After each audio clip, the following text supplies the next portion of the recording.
ఇశ్రాయేలు దేశానికి అంతటికీ పరిచయం అవుతాడు. ఇశ్రాయేలు స్త్రీలు ఏమని పాట పాడారు చూడండి, 18:7. ఆ స్త్రీలు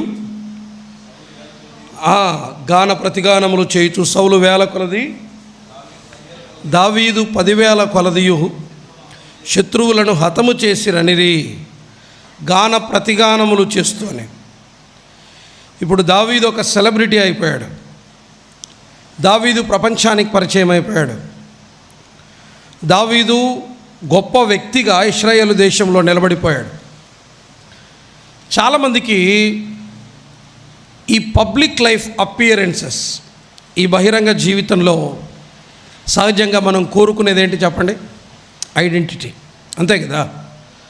ఇప్పుడు ఒక విచిత్రంగా హెయిర్ స్టైల్ ఉందంటే రీజన్ ఏంటి చెప్పండి? ఏం కావాలని కోరుకుంటాడు?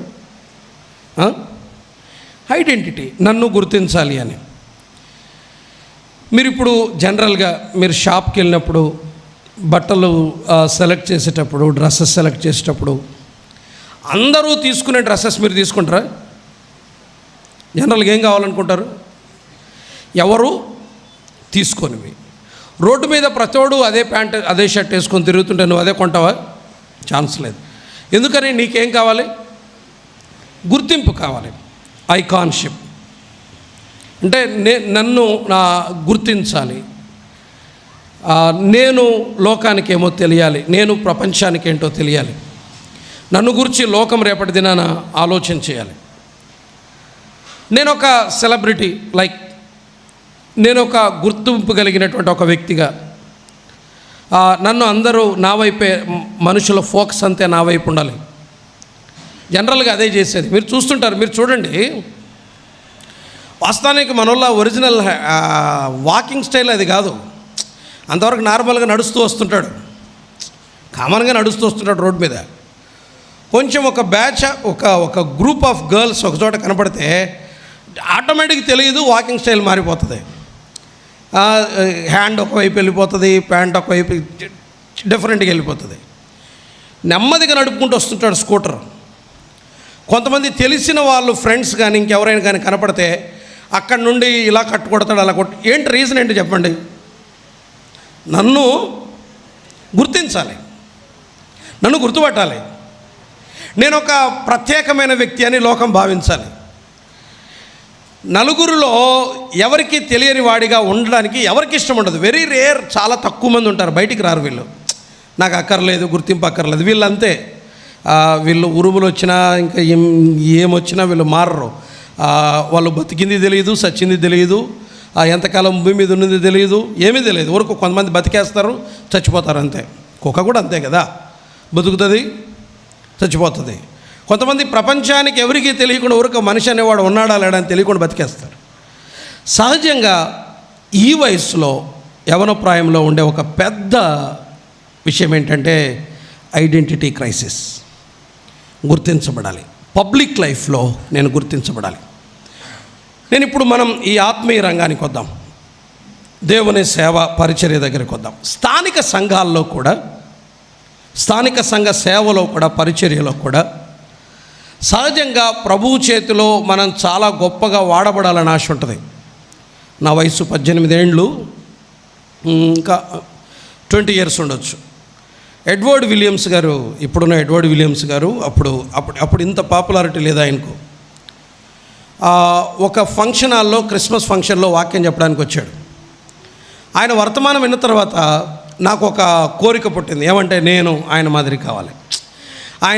ఒకరు బాటిల్ పట్టుకుంటారు, ఒకరు బైబిల్ పట్టుకుంటారు, ఆయన చుట్టూ ముందు నలుగురు వెళ్తారు, వెనకలు ఒకరు వెళ్తారు, షేక్ హ్యాండ్లు తీసుకుంటారు, దగ్గరికి పోతారు, పలకరిస్తారు, పరిచయం చేసుకుంటారు. అదేదో భలే ఉందే, బాగా అనిపించింది నాకు.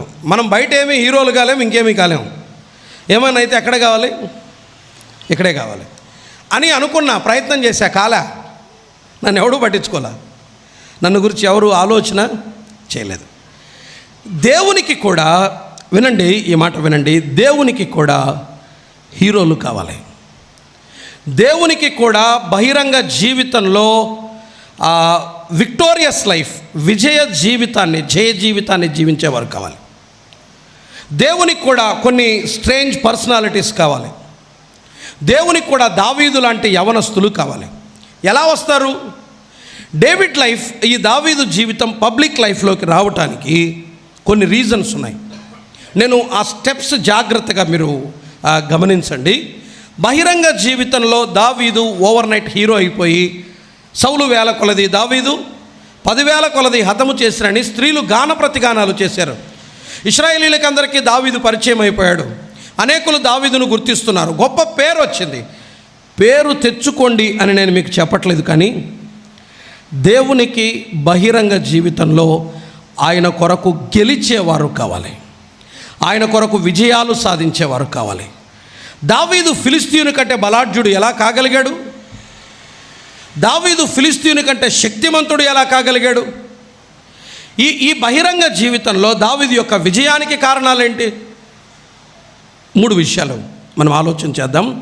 త్వరగా మనం 3 థింగ్స్ ఆలోచన చేసి వర్తమానాన్ని ముగించుకుందాం. చూడండి, మొదటి విషయం చూద్దాం. చూడండి, ఈ పబ్లిక్ లైఫ్లో దావీదు యొక్క జయ జీవితానికి, విజయవంతమైన జీవితానికి కొన్ని మెట్లు ఉన్నాయి, కొన్ని దశలు ఉన్నాయి, కొన్ని కారకాలు ఉన్నాయి. ఫ్యాక్టర్స్ అనండి, ఇంకా బాగుంటుంది.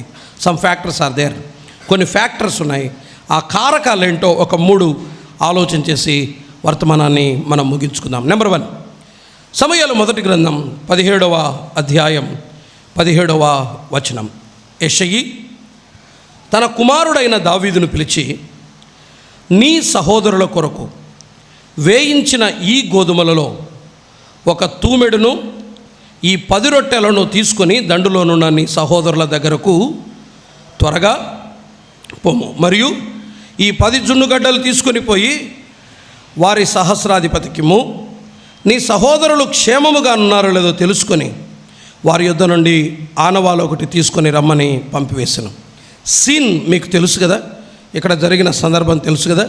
ఇశ్రాయేలీయులు ఎలా లోయలో ఉన్నారు, అవతల ఫిలిస్తీయులు మరొక గట్టు మీద ఉన్నారు.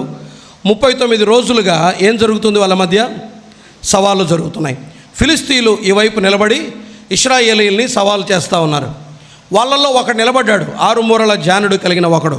అతని పేరు ఏమిటి? గొల్యాతు. గొల్యాతు నిలబడి ఇశ్రాయేలీయుల్ని ఛాలెంజ్ చేస్తున్నాడు. నేను ఫిలిస్తీయుడను కానా, మీరు సౌలు దాసులు కారా? మీలో ఒకడు రండి, నన్ను ఓడించండి. మీరు నన్ను ఓడిస్తే మేము మీకు బానిసలమవుతాం, దాసులమవుతాం. నేను మిమ్మల్ని ఓడిస్తే మీరు నాకు బానిసలు కండి. మనం 30 మంది 1000 మంది కొట్టుకునేది వద్దు. మా పక్షాన ఒకడు కొట్లాడతాడు, మీ పక్షాన ఒకడు కొట్లాడతాడు. ఎవరు గెలిస్తే గెలిచినవాడు, ఓడినవాడు గెలిచిన వారికి బానిస అయ్యాలి, దాసుడుగా బతకాలి అని ఒక ఛాలెంజ్ చేస్తున్నాడు. ఎవరు? గొలియాతు. ఫస్ట్ డే వచ్చాడు, ఛాలెంజ్ చేశాడు. ఇశ్రాయేలీయులు చూశారు. వినాలి. ఇశ్రాయేలీయులు చూశారు, భయపడారు, పారిపోయారు. సెకండ్ డే రావడం, పొద్దున్నే నిలబడడం, వాడు సవాలు చేయడం, వీళ్ళు పారిపోవడం. 3 రోజులు అయిపోయింది, 4 రోజులు అయిపోయింది, 5 రోజులు అయిపోయింది, 6 రోజులు అయిపోయింది, 30 రోజులు అయిపోయింది, 39 రోజులు అయింది. ఎవరు ఒక్కరు కూడా రాలా. ఆల్మోస్ట్ ఫిలిస్తీయులు గెలిచినట్లే, దాదాపు ఫిలిస్తీయులు గెలిచిన పరిస్థితిలో ఉన్నారు. ఈ పరిస్థితుల మధ్య బెత్లెహేములో కొన్ని సంఘటనలు జరిగాయి. దాన్నే మీ ముందుకు తీసుకొని వస్తున్నాను. నెంబర్ 1, 17వ అధ్యాయం 17-18 వచనాలు నేను మరలా జ్ఞాపకం చేస్తున్నాను. టైం, సమయం, దావీదు యొక్క సమయం గుర్తుపెట్టుకోండి. ఇది జ్ఞాపకం పెట్టుకోండి. పబ్లిక్ లైఫ్కి లేకపోతే బహిరంగ జీవితంలో విజయాలకు ఒకటి ఉంటుంది. అదేంటి చెప్పండి? సమయం. ఒక సమయం ఉంటుంది, ఒక టైం వస్తుంది. జాగ్రత్తగా వింటారా? కానీ ఆ సమయం నీకు తెలీదు. ఇప్పుడు ఇక్కడ ఏం జరిగింది? వినాలి. దావీదు జీవితంలో రోజు దావీదు దినచర్య ఏంటి చెప్పండి? దావీదు రోజు ఏం చేసేవాడు? గొర్రెలు కాసేవాడు. ఎన్ని సంవత్సరాల నుంచి కాస్తున్నాడో తెలీదు. అన్నలేమో యుద్ధంలో ఉన్నారు, దావీదు ఎక్కడున్నాడు? గొర్రెలు కాస్తున్నాడు. రైట్. ప్రతిరోజు ఆయన పని ఏంటి? గొర్రెలు కాసే పనే. ప్రతిరోజు గొర్రెలు కాసే పనే. రోజు ఉదయం లేవడం, గొర్రెలు గాయడం, త్వరగా తిరిగి సాయంకాలానికి ఇంటికి రావడం, లేదా వాటితోనే అక్కడే పడుకోవడం. ఎవ్రీడే ఇదే దావీదు జీవితంలో. ప్రతిరోజు ఇదే. ప్రతిరోజు రావడం, ఒక ప్రయత్నం చేయడం, మళ్ళీ వెళ్ళిపోవడం. ప్రతిరోజు రావడం, గొర్రెలు కాయడం, వెళ్ళిపోవడం. ప్రతిరోజు రావడం, గొర్రెలు కాయడం, వెళ్ళిపోవడం. ఇదే లైఫ్. దావీదు జీవితంలో మొత్తం ఇలాగే జరిగిపోతూ ఉంది. ఓకేనా? రైట్, వినండి. ప్రతిరోజు ఇలాగే జరిగిపోతుంది. ప్రతిరోజు రావడం, ఉదయం లేవడం, గొర్రెలు కాయడం, తర్వాత తిరిగి ఇంటికి రావడం. ఇది డైలీ లైఫ్, రొటీన్ లైఫ్. ఇది మీకు లైఫ్ ఇలా ఉంటే ఎలా ఉంటుంది చెప్పండి? మన భాషలో మాట్లాడుకుందాం. రోజు రావడం, మందిరంలో కూర్చోవడం, మొత్తం నీట్గా క్లీన్ చేయడం, వెళ్ళిపోవడం. రోజు రావడం, క్లీన్ చేయడం, వెళ్ళిపోవడం. ఏమనిపిస్తుంది మీకు? మరొక ఆయనేమో మీ సంఘంలోనే ఇక్కడ నిలబడి వేదికల మీద రోజు రావడం, ప్రసంగాలు చేయడం, రోజు రావడం, ప్రసంగాలు చేయడం. మీరు మాత్రం ఏం చేస్తూ ఉంటారు? రోజు రావడం, సౌండ్ సిస్టమ్ పెట్టడం, క్లీన్ చేయడం, వెళ్ళిపోవడం. ఇంతే కదా మీకు జరిగేది. ఒక టైం వచ్చేసరికి మనకు విసుగు వచ్చేస్తుంది. ఎంతకాలం ఇక్కడ? ఎన్ని రోజులు ఇక్కడ? నా బతుకంతా గొర్రెలు కాసే పనేనా, నా జీవితం అంతా గొర్రెలు కాసే పనేనా అనే ఒక తెలియని ఒక రకమైన నిరాశ ఏర్పడుతుంది యవన జీవితంలో. లైఫ్ బోర్ అనిపిస్తుంది, విసుగు వచ్చేస్తుంది. ఏంటి నా జీవితం ఎంతైనా అని అనిపిస్తుంది. కానీ ఒక రోజు వస్తుంది, ఆ రోజు అన్ని రోజుల మాదిరే ఉంటుంది. ఆ రోజు అన్ని రోజుల మాదిరే ఉంటుంది. ఎప్పటిలాగే ఆ దినం ప్రారంభమవుతుంది. కానీ అక్కడ ఒకటి జరిగింది, దాన్ని నేను మీ మనసులో ఉంచడానికి ప్రయత్నం చేస్తాను. ఏంటో తెలుసా? చూడండి, 17వ వచనం. నీ సహోదరుల కొరకు వేయించిన ఈ గోధుమలలో ఒక తూమెడును ఈ 10 రొట్టెలను తీసుకొని దండులోనున్న నీ సహోదరుల దగ్గరకు త్వరగా పోము. నేను ఒక మాట చెప్తాను, వినాలి. అన్నలు ఏం చేస్తున్నారు? యుద్ధంలో ఉన్నారు. దావీదు ఏం చేయాలి? మా భాష, మీ భాష ఇది, మరి రాయలసీమ భాష, సర్ది తీసుకొని పోవాలి. సర్ది అంటారా ఇక్కడ? అంటారా? Okay, nice, fine. దావీదు ఏం చేయాలి? సర్ది తీసుకొని పోవాలి. ఒక రకమైన బాధ వచ్చేస్తుంది. వాళ్ళేమో యుద్ధంలో, నేనేమో క్యారియర్ మోయాలనా, నేను టిఫిన్ బాక్స్ మోయాలనా. వాళ్ళేమో యుద్ధం చేయాలి, నేనేమో టిఫిన్ బాక్స్ మోయాలనా. నేను చెప్తున్న విషయం జాగ్రత్తగా వినండి. దావీదుకు తెలియదు తాను వెళుతున్నది తన అన్నల కొరకై ఆహార పదార్థాలని తీసుకొని వెళ్తున్నాడు. కానీ దావీదుకు తండ్రి చెప్పిన పని చాలా చిన్నది. ఏంటది? ఏం పని అది? క్యారెట్ తీసుకొని పోవడం. కానీ దావీదుకు తెలియదు దాని వెనకాల దేవుడు ఒక పెద్ద పనిని అప్పగించబోతున్నాడని. ఏంటా పని? గొలియాతును చంపటం. గొలియాతును చంపితే దావీదు ప్రపంచానికంతా తెలుస్తుంది. కానీ ఆ పని డైరెక్ట్గా నువ్వు రా దావీదు, నువ్వు గొలియాతును చంపాలి అని పిలిచారా? నో. ఏ పని అప్పగించారు? టిఫిన్ బాక్స్ మోసుకొని వెళ్ళే పని అప్పగించారు. నేనేం చెప్పాలనుకుంటున్నానంటే, దేవుడు అప్పగించే ప్రతి చిన్న పనిని కూడా చేయండి. నేను పోను, నేను చెయ్యను, నేను అక్కడికి వెళ్ళాలనా, నేను టిఫిన్ బాక్సులు మోసుకొని పోవాలనా, వాళ్ళేమో యుద్ధంలో, నేనేమో ఇక్కడ, నేను వెళ్ళను అనింటే, ఆ చిన్న పని అని ఆ పనిని నిర్లక్ష్యం చేసింటే దావీదు దేన్ని కోల్పోయిండేవాడు చెప్పండి? దావీదు పబ్లిక్ లైఫ్లో ఫోకస్ అయిండేవాడు కాడు. దేవుడు మన చేతికి అప్పగించే చిన్న పనుల వెనకాల పెద్ద విజయాలు ఉంటాయి. అందుకని నేనేమంటానంటే, ట్రై టు స్టే స్మాల్. చిన్నగా జీవించటానికి అలవాటు పడండి. నా భాష మీకు అర్థమవుతుందా? ఎలాంటి పనులు చేద్దాం? చిన్న పనులు. టాయిలెట్ క్లీన్ చేయటం, మందిరము శుభ్రం చేయటం, రైట్? వచ్చినటువంటి పెద్దలకు, సేవకులకు పరిచర్య చేయటం, స్థానిక సంఘంలో ఉన్నటువంటి వ్యక్తుల అవసరాలను చూసుకోవటం. మీ స్థానిక సంఘంలో అత్యంత చిన్న పని, చాలా చిన్న పని, విలువలేనిదిగా భావించే పని, ఎవరు ఇష్టపడని పని ఒకవేళ మీ చేతికి అప్పగిస్తే దాన్ని చేయండి.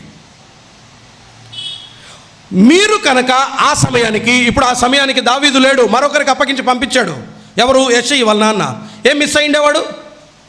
అవైలబుల్గా ఉండండి. దావీదు అందుబాటులో ఉన్నాడు.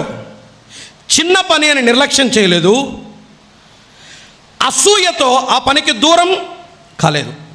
స్థానిక సంఘంలో యవనస్తులు జ్ఞాపకం పెట్టుకోండి, యవన చెల్లి తమ్ముళ్ళు జ్ఞాపకం పెట్టుకోండి, మీ చేతికి దొరికే ప్రతి చిన్న పని చేయండి. ప్రతి చిన్న పని చేయండి. అది చాలా అల్పమైనదిగా కనిపించవచ్చు, దాన్ని చేయండి. సౌండ్ సిస్టమ్ ఫిక్స్ చేయడమా? అదే చేయండి. కాటేజ్ మీటింగ్స్కు వస్తువులు మోసుకొని పోవడమా? అదే చేయండి. పత్రికలు పంచుతుంటే బరువులు మోయటమా? దాన్నే చేయండి. పాడైపోయిన అపరిశుభ్రంగా ఉన్న టాయిలెట్స్ని, ల్యాబొరేటరీస్ని క్లీన్ చేయటమా? అది చేయండి. చిన్న పనుల వెనకాల దేవుడు గొప్ప ప్రణాళికలు పెట్టింటాడు. మీకు తెలియదు అది. సమయం వస్తుంది, ఆ సమయం ఆ చిన్న పనే నిన్ను పెద్దవానిగా చేస్తుంది. ఎందుకు యెషయి దావీదుకు ఈ పని చెప్పాడు అంటే దానికి కారణం ఉంది. చూడండి 16వ అధ్యాయం 11వ వచనం మరలా చదువుదాం. నిన్న చదివాం కదా ఇది 16, 11 మరలా 16వ అధ్యాయం 11వ వచనం. ఇక్కడ ఉన్నారా? ఇంకనూ కడసారి వాడున్నాడు, అయితే వాడు గొర్రెలను కాయచున్నాడు అని చెప్పాను. యెషయి ఫిక్స్ అయిపోయాడు మైండ్లో, వీడు రాజుగా పనికిరాడు. వీడు దేనికి పనికొస్తాడు? గొర్రెలు గాయడానికి పనికొస్తాడు. వీడు సైన్యానికి పనికిరాడు. వీడు దేనికి పనికొస్తాడు? క్యారెర్లు మోయటానికి పనికొస్తాడు. నిన్ను లోకం క్యారెర్లు మోసేవానిగా చూడని, నిన్ను లోకం గొర్రెలు కాసేవాడిగా చూడని, నిన్ను స్థానిక సంఘంలో ఉన్న వ్యక్తులు ఈ పనికిరాని చిన్న చిన్న పనులు చేసేవానిగా చూడని, వాళ్ళు నిన్ను అలాగే చూడని. బట్ దేవుని ప్రణాళిక ఆ చిన్న పనుల వెనకాల పెద్ద బాధ్యతను ఆయన నీకు అప్పగిస్తాడు. గుర్తుపెట్టుకోండి. అర్థమైందా విషయం? దేవుడు అనుగ్రహించే చిన్న పనుల వెనకాల పెద్ద బాధ్యతనిస్తాడు. ఎప్పుడు తెలీదు. But one day will come. ఒకరోజు వస్తుంది, దేవుడు నిన్ను లేపుకుంటాడు, ప్రపంచానికి ఎత్తి చూపిస్తాడు. నీవెవరో లోకానికి అర్థమయ్యేలా చూపిస్తాడు. ఏ మానవుడి ద్వారా హెచ్చించబడాలని కోరుకోవద్దు. మనకే గాడ్ ఫాదర్స్ వద్దు. అర్థమవుతుందా? మనల్ని ఎవరో వెనక నుండి నెట్టేవారు కూడా మనకు అక్కర్లా. ప్రభువు నీ చేతికి అప్పగించిన ఏ చిన్న పనిని విడిచిపెట్టకుండా ప్రతి పనిని చేస్తూరా, ఒకరోజు దేవుడే నిన్ను లోకానికి పరిచయం చేస్తాడు. నా మాట మీకు అర్థమవుతుందా? నీళ్లు మోసాను, ఇప్పుడు మోటార్స్ ఉన్నాయి, బోర్లు ఉన్నాయి, తర్వాత ఇట్లా పైపులు పెట్టి క్యూరింగ్ చేయొచ్చు. అప్పుడు అట్లా కాదు, మిచ్చెన వేసుకొని నీళ్లు తీసుకొని పైకి వెళ్ళి గోడల మీద నీళ్లు పోయాలి. నీళ్లు పోసాను. మా స్థానిక సంఘంలో నేనున్న సమయానికి ఇద్దరు యవనస్తులు, నేను మరి ఇంకొక సహోదరుడు. సౌండ్ సిస్టమ్ నేనే ఫిక్స్ చేయాలి, చేపలు నేనే పర్వాలి, రైట్. మళ్ళీ అయిపోయిన తర్వాత దాన్ని ఎత్తేయాలి, శుభ్రం చేయాలి, మళ్ళీ సౌండ్ సిస్టమ్ అంతా నీట్గా తీసి సెట్ చేయాలి, మందిరాన్ని తెరుచుకోవాలి, మళ్ళీ మందిరాన్ని క్లోజ్ చేయాలి, రైట్. రావాలి, పోవాలి, ఎవ్రీథింగ్, ప్రతి చిన్న పని చేశాను. చిన్న పనులు. డైరెక్ట్గా వెళ్ళే వాళ్ళు ఉంటారులేండి, అది వేరే విషయం. కడసారి వారుగా ఉందాం, చిన్న పనులు చేద్దాం. బట్ చిన్న పనైనా నమ్మకంగా చేద్దాం. దేవుడు ఒక దినాన మనల్ని తీసుకెళ్ళి గొలియాతు ముందు నిలబెడతాడు. అర్థమవుతుందా? గొలియాతు ముందు నిలబెడతాడు. మనమేంటో లోకానికి అర్థమయ్యేలా చేస్తాడు. ఫస్ట్ పాయింట్ క్లియరా? ఒకటేంటి, పబ్లిక్ లైఫ్కి ఏముంటుంది, టైం ఉంటుంది, ఒక టైం ఉంటుంది. ఆ టైం వరకు మనం చేయాల్సిన పనులేంటి చెప్పాలి.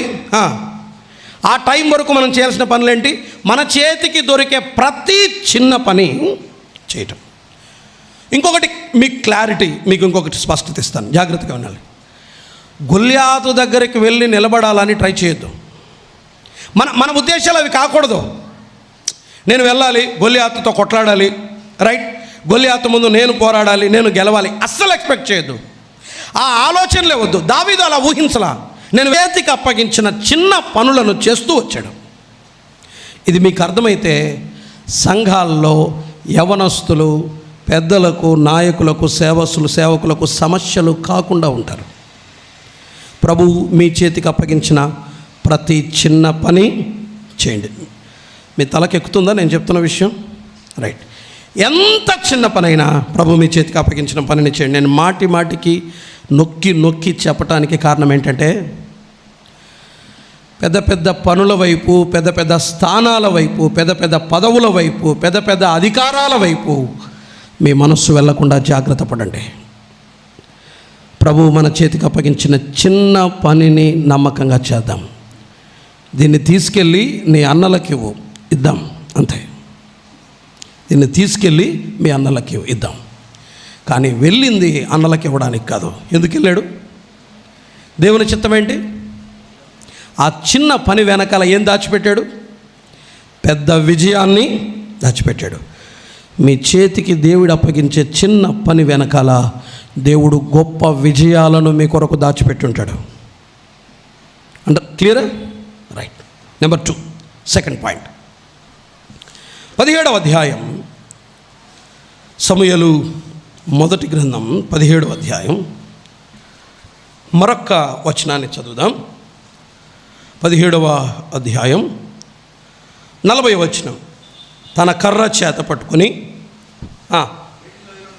ఏటి లోయలో నుండి 5 నున్నరి రాళ్లను ఏరుకొని తన యొద్దనున్న చిక్కములో ఉంచుకొని వడిసెల చేత పట్టుకుని ఆ ఫిలిష్తీయుని చేరువకు పోయాను. ఆ మాట నోట్ చేసుకోండి. ఫిలిష్తీయుని చేరువకు పోయాను. ఎప్పుడు వెళ్ళాడు? అదే నేను చెప్తాను కారణాలు.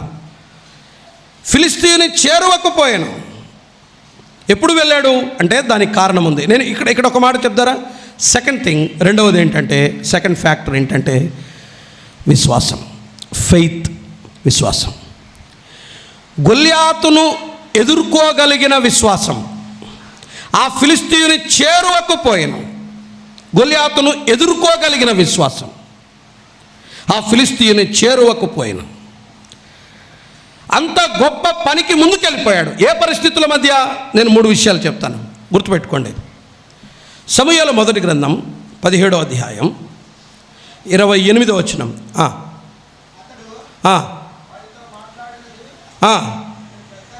అతని పెద్దన్నయగు ఏలీయాబునకు వినపడగా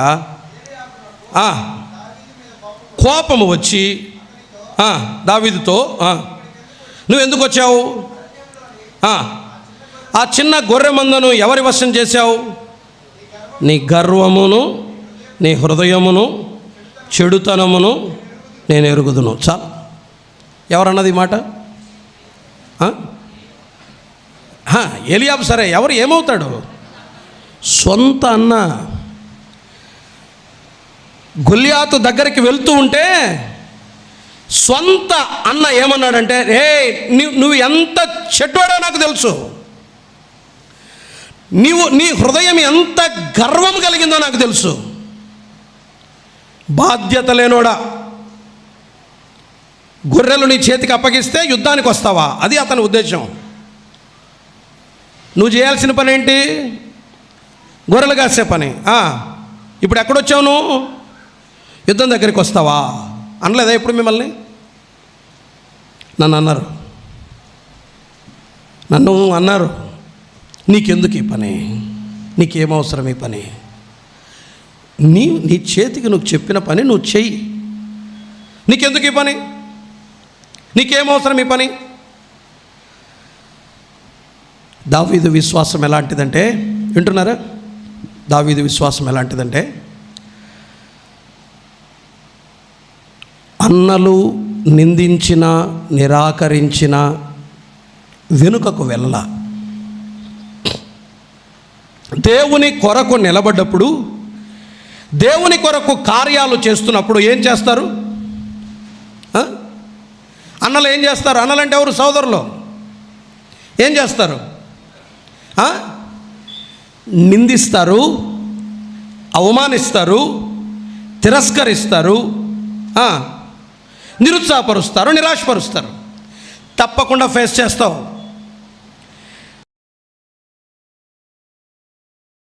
నీవు చిన్న చిన్న పనులే చేస్తుంటే వాళ్ళు నువ్వు చిన్న చిన్న పనులే చేస్తూ ఉండాలని కోరుకుంటారు.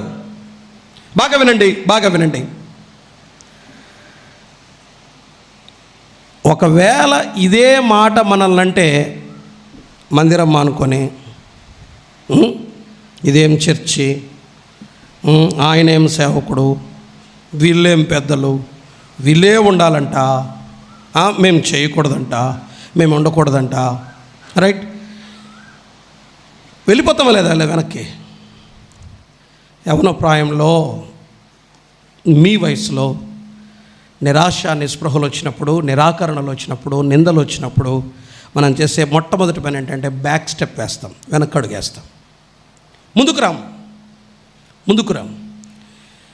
అన్నలు నిందిస్తారు, సహోదరులు నిందిస్తారు, నీలో తప్పులు ఎతుకుతారు, తప్పు లేకన్నా తప్పుందని చెబుతారు, నిన్ను అవమానపరుస్తారు, నిన్ను నిరాకరిస్తారు, నిన్ను చెడ్డవాడంటారు, నీకు ఇక్కడ పని లేదంటారు. మొదటిది, నెంబర్ 1. నెంబర్ 2, సమూయేలు మొదటి గ్రంథం 17వ అధ్యాయం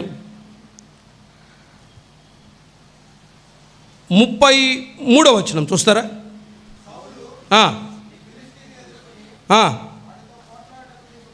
నీకు బలము చాలదు, నీవు బాలుడవు. చాలు.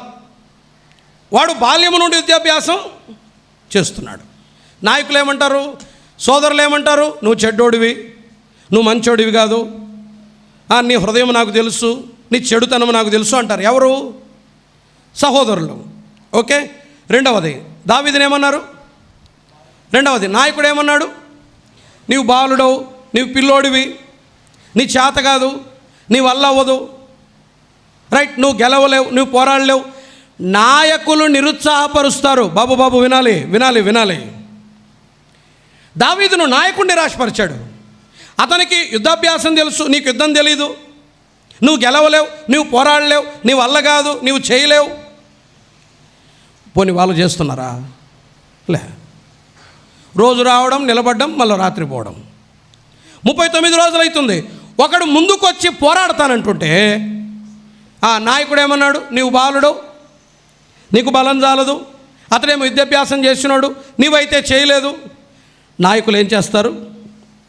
నిరుత్సాహపరుస్తారు. నాయకులు నిరుత్సాహపరిచారు, సహోదరులు నిందించారు, నాయకులు నిరుత్సాహపరిచారు. నాయకులు నిరుత్సాహపరిస్తే ఏం చేస్తాం మనం? మళ్ళీ అలుగుతాం, వెనక్కి వెళ్ళిపోతాం, నిరాశపడతాం, దుప్పటి కప్పుకొని వండుకుంటాం, నేను రానంటాం, దేవుడే లేడంటాం, ఈ సంఘమే మంచిది కాదంటాం కదా, రైట్? నెంబర్ 2. నెంబర్ 3, 17వ అధ్యాయం 43వ వచనం. కర్ర తీసుకొని నేను కుక్కనా అని దావీదుతో చెప్పి తన దేవతల పేరట దావీదును శపించను. 3వది, ఎవరితను? శత్రువు నిరాకరిస్తాడు. ఇప్పుడు 3 చెప్పండి. సహోదరులు నిందిస్తారు, పెద్దలు నాయకులు నిరుత్సాహపరుస్తారు, శత్రువు నిరాకరిస్తాడు. ఇప్పుడు చదవండి మళ్ళా. ఇందాక నేను చదివించిన వచనం 40వ వచనం చివరి మాట. ఆ ఫిలిస్తీయుని చేరువకు పోయాను. నిరుత్సాహపడ్డా? అన్నలు నిందిస్తున్నా ముందుకు వెళ్ళాడు, నాయకులు నిరుత్సాహపరుస్తున్నా ముందుకు వెళ్ళాడు, శత్రువు నిరాకరిస్తున్నా ముందుకు వెళ్ళాడు. లక్ష్యాన్ని చేరటానికి దావీదును ఎవరూ ఏమీ చేయలేకపోయారు. ఎవరు ఏమన్నా ముందుకు రండి. మిమ్మల్ని నిందించారా, ముందుకు రండి. ఇది గొల్యాతును గెలవాల్సిన సమయం. ఇది గొల్యాతును గెలవాల్సిన సమయం, మాట్లాడుకునే సమయం కాదు. నాయకులు నిరుత్సాహపరిచారా, ముందుకు రండి. శత్రువు నిరాకరించాడా, ముందుకు రండి. సోదరులు నిందించారా, ముందుకు రండి. ఎవరి మాటలు చెవిలో పడనీయకండి. Just keep going. నువ్వు కదులుతూ ఉండు, వెళ్తూ ఉండు, పని చేస్తూ ఉండు, ప్రయాసపడుతూ ఉండు. లక్ష్య పెట్టొద్దు. లక్ష్యం ఒకటే, గొల్యాతును చంపటం. ఎందుకని? దేవుని నామానికి మహిమను తీసుకురావటానికి. అసలు గొల్యాతును ఎప్పుడు చంపాడు తెలుసా దావీదు? ఎప్పుడు చంపాడు? ఎన్నో వచనంలో మీరు చెప్పండి, నాకు మీరే వెతికి చెప్పండి. గొల్యాతును ఎప్పుడు చంపాడు? ఏ వచనంలో చంపాడు? నీకు మీరే చెప్పండి నాకు ఒకసారి. 36. ఎట్లా 36? ఎలా 36? Very good. సరే, ఎలా చెప్తున్నావు 36 అని? ఎన్నో వచనంలో చంపాడు గొల్యాతును. Your right. ఎన్నో వచనంలో చంపాడు? 50వ వచనంలో. మీరు తప్పు. యాక్చువల్గా తమ్ముడు చెప్పింది కరెక్ట్. ఎప్పుడు చంపాడు తెలుసా? 36వ వచనంలో చంపేశాడు. ఈ ఫిలిస్తీయుడు వాటిలో ఒకదాని వలె అగునేమో, కాదు, అవును. 50వ వచనంలో చంపలా, 36లో చంపేశాడు. నేను వాడిని చంపబోతున్నాను, నేను గెలవబోతున్నాను. ఆ ఫిలిస్తీయుని చేరువకు పోయిను. జస్ట్ ముందుకెళ్ళండి ప్రియవను తమ్ముడు, చెల్లి. నిందలు పట్టించుకోవద్దు. నిరుత్సాహపరిచే వారి మాటలను నీ చెవిలో పడనియొద్దు. నిరాకరించే శత్రువు యొక్క తిరస్కారాలను కూడా లెక్క పెట్టొద్దు. నువ్వు ముందుకెళ్ళు. నీ గమ్యాన్ని చేరు, నీ లక్ష్యాన్ని చేరు. ఈ మాట ఒక్కరిద్దరు హృదయాల్లో పడినా కూడా చాలు. ఒకటి, సమయం ఉంది. నీ పని నీవు చేస్తూ ఉండు. నీ చేతికి దేవుడు అప్పగించే చిన్న పని వెనకాల దేవుని గొప్ప ప్రణాళిక దాగి ఉంది. కానీ ఏ పనో మనకు ఖచ్చితంగా తెలీదు. బట్ మనం ఏం చేయాలి? అంతవరకు ప్రభు మన చేతికి ఇచ్చిన ప్రతి చిన్న పని చేయాలి. ఏ ఛాన్స్ మిస్ చేసుకోవద్దు. ఆల్వేస్ అవైలబుల్గా ఉండండి. ఇప్పుడు నాకు వీలు కాదు, నేను రాలేను, నేను వెళ్ళలేను, నేను చూడలేను, నేను చేయలేను అస్సలు అనకండి. మీకు తెలియదు, ఆ రోజు ఒకవేళ ఆ పని మీరు మిస్ చేసుకుంటే దేవుని ప్రణాళికను బహుశా మీరు మిస్ చేసుకోవచ్చు. Always be available. దేవుని పనికి అర్ధరాత్రి అయినా అందుబాటులో ఉండండి. చిన్న పని మీకు అప్పగించినప్పుడు అందుబాటులో ఉండండి. నేను చేస్తాను. Don't say no. దేవుని పనికి అనడు నో చెప్పొద్దు. చిన్న పని అయినా సరే నో చెప్పొద్దు. నీకు ఒక టైం ఉంది. ఆ సమయం వరకు ప్రతి చిన్న పని చేస్తురా. ఆ చిన్న పని వెనకాల దేవుడు పెద్ద ప్రణాళికను నీ కొరకై దాచిపెట్టాడు. ఒకటి. రెండవది ఏంటి? విశ్వాసం. ఎలాంటి విశ్వాసం? అన్నల నిందలు పట్టించుకోవద్దు. వీళ్ళు మాట్లాడుతుంటారే యమలక్కల మాటలు అస్సలు పట్టించుకోవద్దు. Don't care. మీకంటే పెద్దవాళ్ళు మిమ్మల్ని డిస్కరేజ్ చేసి మాట్లాడుతూ ఉంటారే, అస్సలు పట్టించుకోవద్దు. Don't care. శత్రువులు నిరాకరించి మాట్లాడతారే, నువ్వు కుక్క, నువ్వు అలాంటి వాడు, పట్టించుకోవద్దు. జస్ట్ ముందుకెళ్తూ ఉండు. గొల్యాతు చేరువకు వెళ్ళు.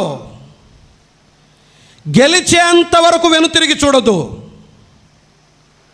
నిందలకు, నిరుత్సాహాలకు, నిరాకరణలకు దయచేసి పనిని, పరిచర్యను ఆపొద్దు. ఓకేనా? రైట్. 2, 3. మూడవది సమూయేలు మొదటి గ్రంథం 17వ అధ్యాయం. సమూయేలు మొదటి గ్రంథం 17వ అధ్యాయం. పబ్లిక్ లైఫ్లో దావీదు గెలవటానికి గల కారణాలను మనం చూస్తున్నాం. 38వ వచనం. పిమ్మట సౌలు తన యుద్ధ వస్త్రములను దావీదునకు ధరింపచేసి చదవండి నాన్న. అతని కట్టి యుద్ధ కవచము తొడిగించను. ఆ మాట పట్టుకోండి. ఈ సామాగ్రి దావీదునకు వాడుకలేదు. తర్వాత అందుకని ఏం చేశాడు ఆయన? లేదు చూసుకున్నాడు, వదిలేశాడు. 40 వచనం. తన కర్ర చేత పట్టుకొని 5 నున్నని రాళ్లను ఏరుకొని తన యొద్దనున్న చిక్కములో ఉంచుకొని వడిసెల చేత పట్టుకొని ఆ ఫిలిస్తీయుని చేరువకు పోయాను. 3వది, నీ సామర్థ్యాన్ని ఉపయోగిస్తాడు. ఒకటేంటి? సమయం. రెండవదేంటి?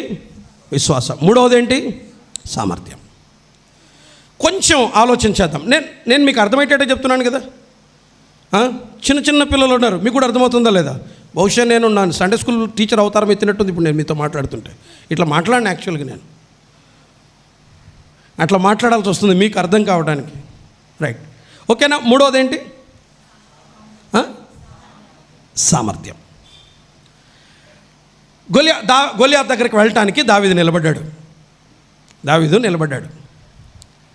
ఇప్పుడు మనోడు పోరాడాలి కదా, గెలవాలి కదా. గెలవటానికి ఏం చేశాడు? ఏమేం కావాలి? కత్తి కావాలి, శిరస్త్రాణం కావాలి, యుద్ధ కవచాలన్నీ కావాలి.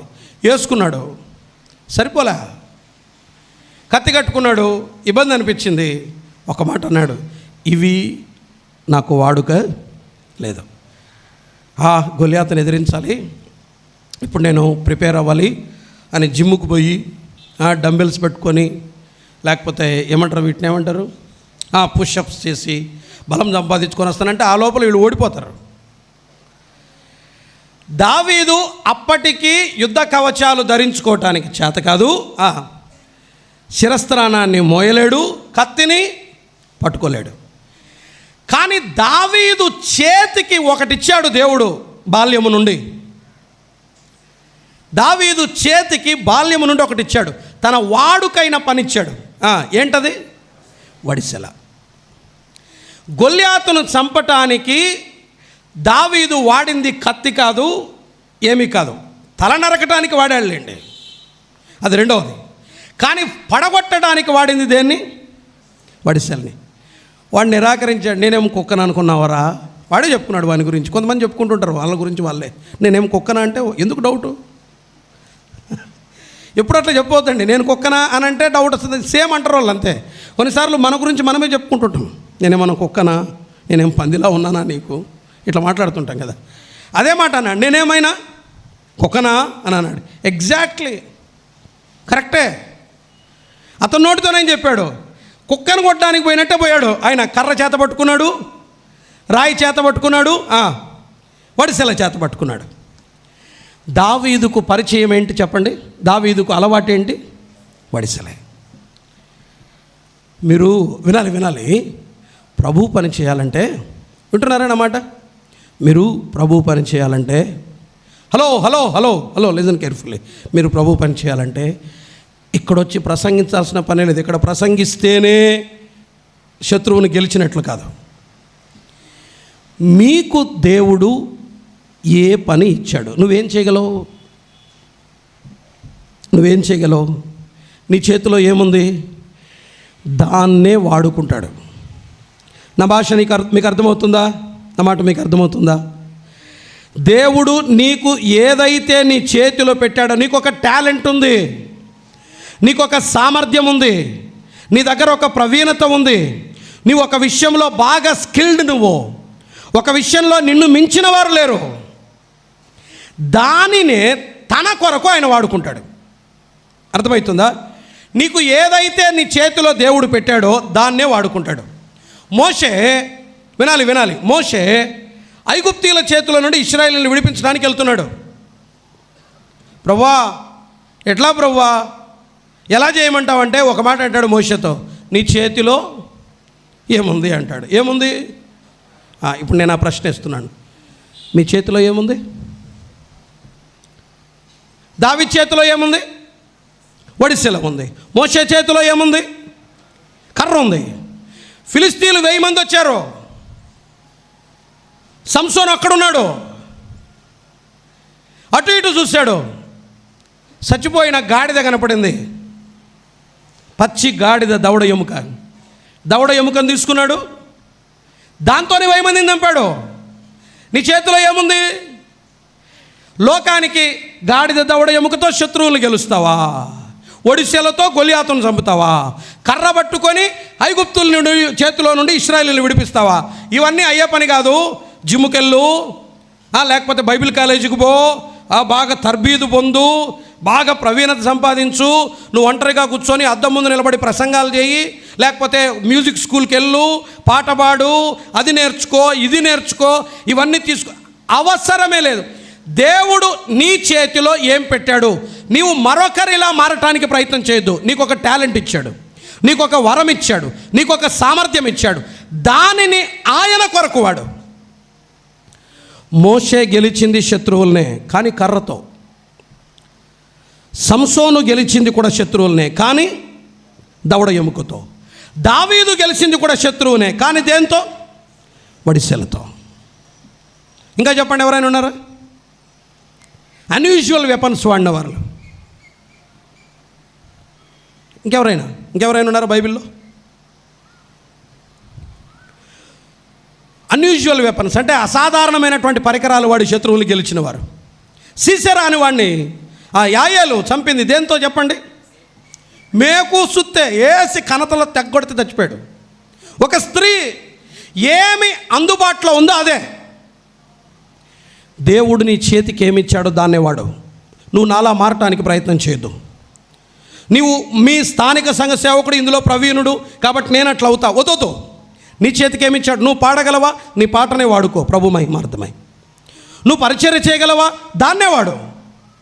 నువ్వు కౌన్సిలింగ్ చేయగలవా? దాన్నే ఉపయోగించు.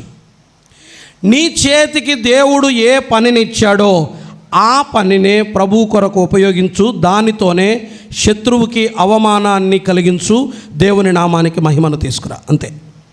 మీకు అర్థమైందన్నమాట. సామర్థ్యం అంటే మీరేదో స్పెషల్గా ట్రైన్డ్ అయ్యి అక్కర్లా. మీ చేతికి దేవుడు ఒక పనినిచ్చాడు. అందుకనే తిమోతి 2వ పత్రికలో ఏమన్నాడు చూడండి.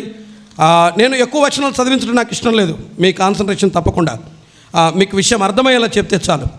తిమోతికి రాసిన 2వ పత్రికలో పౌలు ఒక మాట చెప్తా చూడండి. కానీ ఒక పని చేయండి. ఏంటా పని అంటే 2వ పత్రిక మొదటి అధ్యాయం తిమోతికి రాసిన 2వ పత్రిక మొదటి అధ్యాయం 6వ వచనం.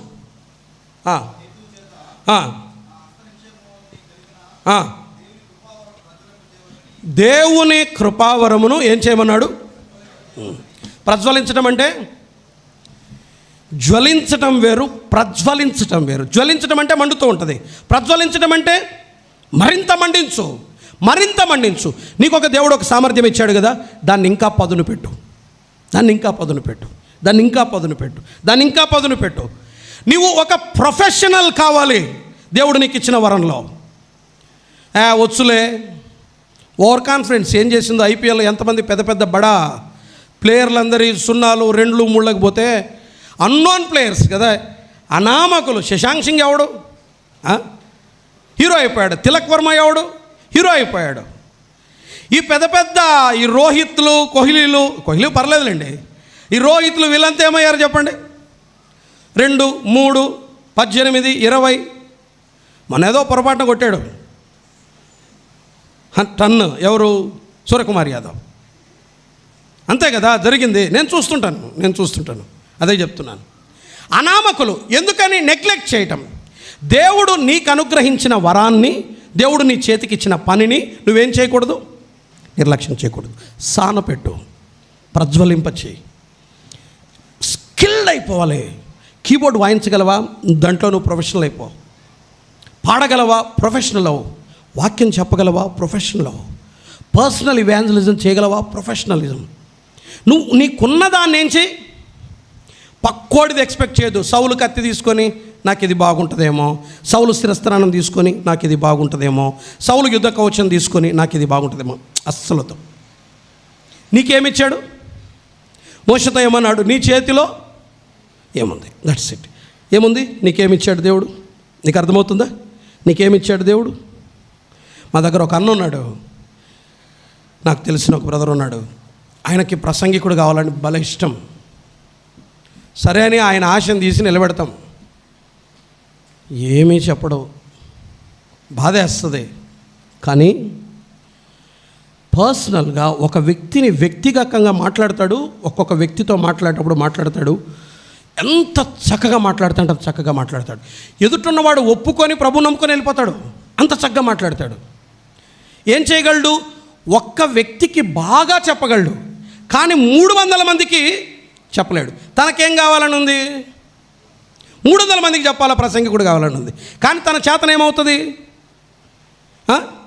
ఒక్క వ్యక్తికి బాగా చెప్పగలడు.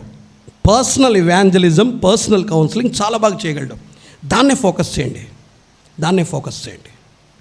నేను చాలాసార్లు చెప్పాను, అన్న ఇక్కడ నువ్వు ఎక్సలెంట్, నిన్ను మించిన వాళ్ళు లేడు, నేను కూడా చేయలేను, నువ్వు అంత బాగా చేస్తావు, దాన్ని కాన్సన్ట్రేట్ చేయన్నా. నేను చాలాసార్లు చెప్పాను, వినడు. నేను నిలబడాలా, నేను చెప్పాలా. వస్తాడు, నిలబడతాడు, ఓడిపోతాడు, పోతాడు. నాకు ఇవి వాడుక లేదు. నాకేం చేతనవుతుంది? ఒడిశెలను వాడడం మాత్రమే చేతనవుతుంది, కర్రను వాడడం మాత్రమే చేతనవుతుంది, దవడ ఎముకను వాడడం మాత్రమే చేతనవుతుంది, సుత్తిని వాడడం మాత్రమే చేతనవుతుంది. కత్తి వాడేవారు ఉన్నారు, వాడిని, అది వాళ్ళది. నీకేమిచ్చాడు? దాన్నే వాడు. మీకు అర్థమవుతుందా? మీ సామర్థ్యాన్నే దేవుడు తన మహిమార్థమై మిమ్మల్ని తన ప్రజల మధ్య నిలబెట్టి ఉపయోగిస్తాడు. 3 విషయాలు అయిపోయింది వర్తమానం. 1, సమయం. వెయిట్ చేయండి. అంతవరకు ఏం చేయాలి? అంతవరకు ఏం చేయాలి? ఏ పనిని మిస్ చేయొద్దు. ఆల్వేస్ అవైలబుల్గా ఉండండి. డోంట్ సే, కానీ చెప్పండి నో అని. ప్రసంగ గ్రంథంలో ఉంది కదా, 1వ అధ్యాయంలో. దేనికి నో చెప్పాలి? పాపులు నిన్ను ప్రేరేపింపగా ఒప్పకము. Say no to sin. అర్థమైందా? పాపానికి నో చెప్పండి. ప్రభు పనికి అర్ధరాత్రి చెప్పిన హిరయాం, నేను ఎక్కడున్నా, రెడీ, నేను చెప్తా, నేను చేస్తా. స్థానిక సంఘంలో ప్రతి చిన్న పనిని ప్రేమించండి, పని చేయండి. ఒక దినాన ఆ చిన్న పని వెనకాల దేవుని పెద్ద ప్రణాళిక ఉంటుంది. జీవితం మారిపోతుంది. 2, విశ్వాసం. అన్నల నిందలు పట్టించుకోవద్దు, నాయకుల నిరుత్సాహాన్ని పట్టించుకోవద్దు, శత్రువు నిరాకరణ పట్టించుకోవద్దు. ఏం చేయాలి? ముందుకెళ్తూ ఉంటాం. ఫిలిస్తీని చంపేంత వరకు, శత్రువుకి ఓటమి కలిగేంత వరకు, మన దేవునికి ఘనత కలిగేంత వరకు ముందుకెళ్ళాం. 3, సామర్థ్యం. నీ చేతిలో ఏముంటే దాన్ని ఇతరులకు తీసుకొని ధరించుకునే ప్రయత్నం చేయొద్దు, ఇమిటేట్ చేయొద్దు. నువ్వు ఒక యూనిక్ తెలుసా? చూసింటారు మీరు, రీల్స్ నువ్వు యూనిక్, నీలా ఇంకొకడు ఉండడు, చాలా చూసింటారు మీరు. నీ ఒక యూనిక్ పర్సనాలిటీ, నీలా ఇంకొకడు ఉండడు, నీ సామర్థ్యం మరొకరికి రాదు. అర్థమవుతుందా? దాన్ని వాడుకో, ప్రభువుకు మహిమ తీసుకురా. దేవుడి తలంపులను మన కొరకై ఆశీర్వదించి దీవించునుగా. ప్రార్థన చేద్దాం.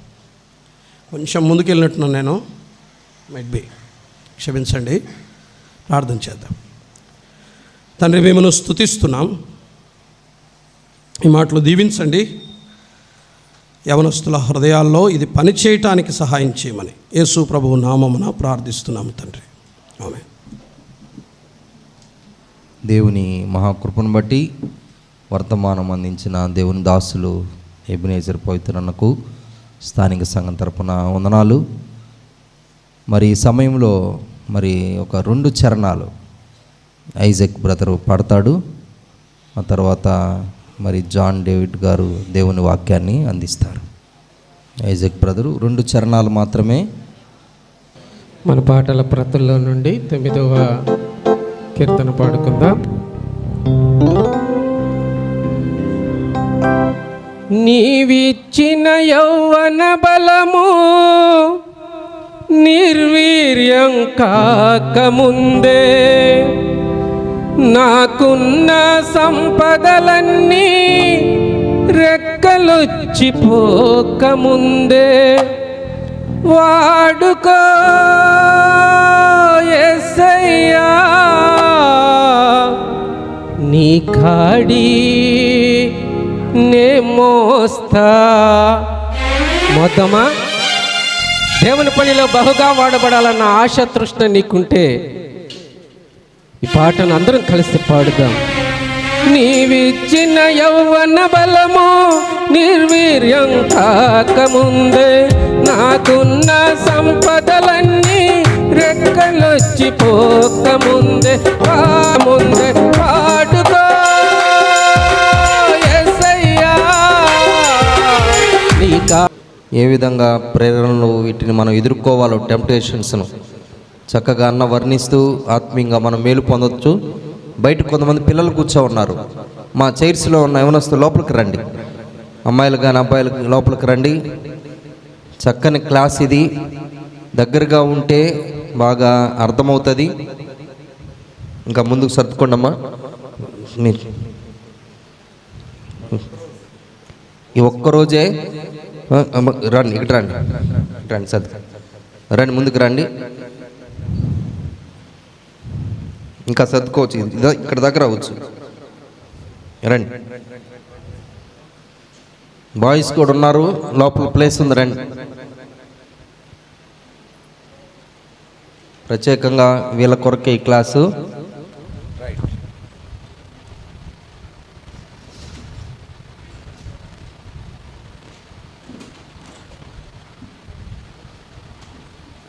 చాలా మంచి పిల్లలు మీరు, చెప్పగానే వింటున్నారు.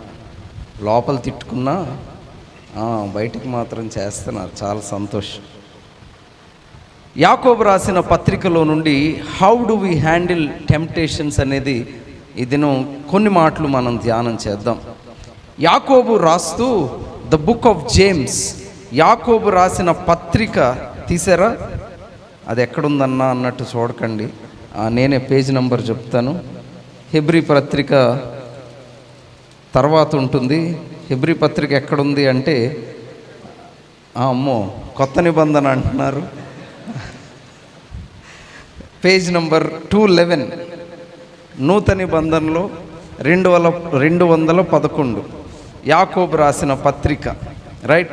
మొదటి అధ్యాయం మొదటి నుండి మనం చదివితే యాకోబు రాస్తూ ఉన్నాడు. 2వ వచనం చదువుదాం, చూడండి, 2 నుంచి చదువుదాం. యాకోబు రాసిన పత్రిక మొదటి అధ్యాయం 2వ వచనం నుండి. సహోదరులారా, మీ విశ్వాసమునకు కలుగు పరీక్ష ఏమిటంట? ఇది పరీక్ష. చెప్పండి, ఆ మాట చెప్దాం, చూడండి, ఏమిటది? పరీక్ష. పరీక్ష కలుగుతుంది, మీ విశ్వాసమునకు కలుగు పరీక్ష అన్నాడు. దాన్ని ఇంగ్లీష్లో అన్నాడు ట్రయల్స్. అది ఓబడింది అక్కడ. ఏమన్నాడు? ఫస్ట్ వర్డ్ వెనకోళ్ళకి కనబడుతుందా? ప్రొజెక్టర్ అన్నవాళ్ళు కూర్చుంటారు, అయిపోయింది. కనబడుతుందా మీకు ఫస్ట్ వర్డ్ పైన? ఏంటి ఆ పదం? ట్రయల్స్. ట్రయల్ అంటే పరీక్ష.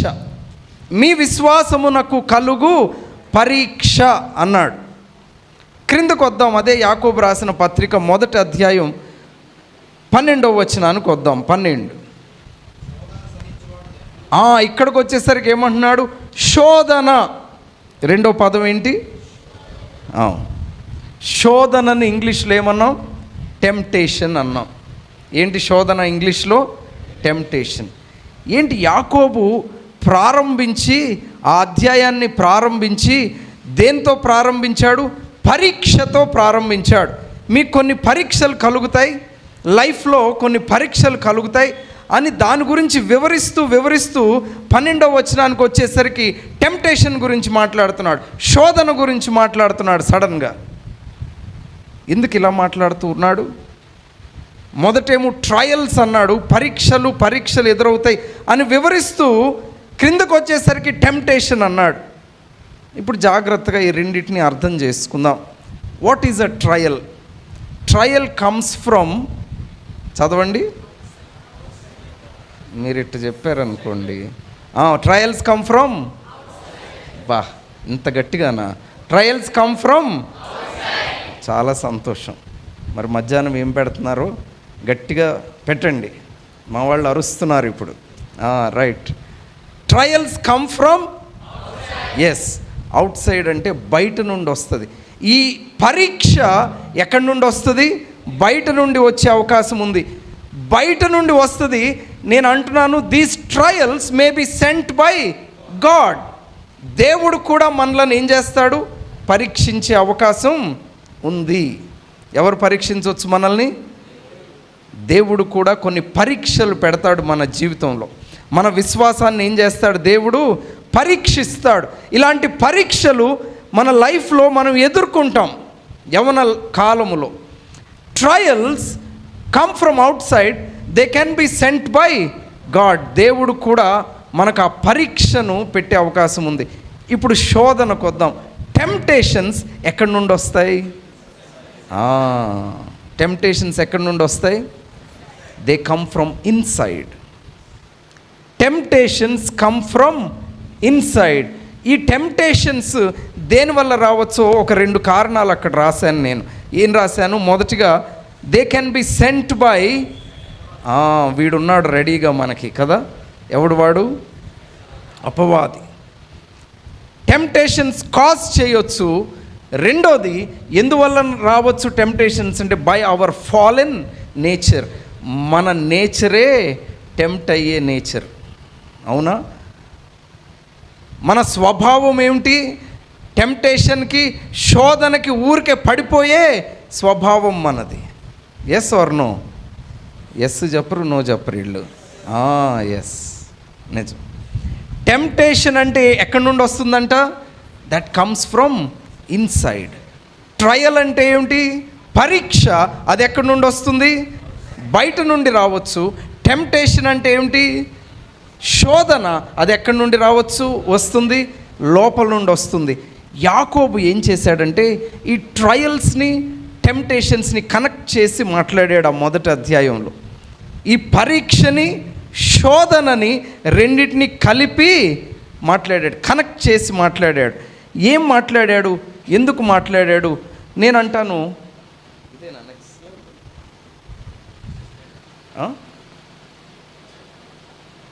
ఓకే, ఈ రెండింటిని కలిపి మాట్లాడాడు యాకోబు. నేనంటాను, జాగ్రత్తగా గమనించాలి. ఈ ట్రయల్ వచ్చినప్పుడు, ఏమొచ్చినప్పుడు? ట్రయల్ వచ్చినప్పుడు అంటే పరీక్ష కలిగినప్పుడు, పరీక్ష వచ్చినప్పుడు ఈ ట్రయల్ని మనము ప్రాపర్గా హ్యాండిల్ చేయకపోతే, మనకు కలిగిన పరీక్షని సరిగా మనము డీల్ చేయకపోతే, that will lead to temptation. అర్థమైందన్నమాట? మనకు కలిగిన పరీక్షని మనము సరిగ్గా హ్యాండిల్ చేయకపోతే, సరిగ్గా దాంతో వ్యవహరించకపోతే, అది ఏమై కూర్చుంటుంది? టెంప్టేషన్ అయి కూర్చుంటుంది.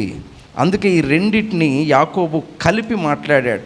మనకు అర్థం అవడానికి ఒక ఎగ్జాంపుల్ నేను చెప్తాను. ట్రయల్ని, ఈ పరీక్షని సరిగ్గా మనం డీల్ చేయకపోతే అది ఏమవుతుందన్నాను? ఏమవుతుంది? టెంప్టేషన్ అవుతుంది, శోధన అవుతుంది. దానికి ఒక మంచి ఎగ్జాంపుల్ దైవ గ్రంథంలో నుండే నేను చెప్తాను. అబ్రహాము ఎక్కడున్నాడంటే కనాను దేశంలో నివసిస్తున్నాడు. అబ్రహాము ఎక్కడ నివసిస్తున్నాడు? కనాను దేశంలో నివసిస్తూ ఉంటే అక్కడ ఏం జరిగిందంటే కరువు వచ్చింది. ఏమొచ్చింది అక్కడ? కరువు వచ్చింది.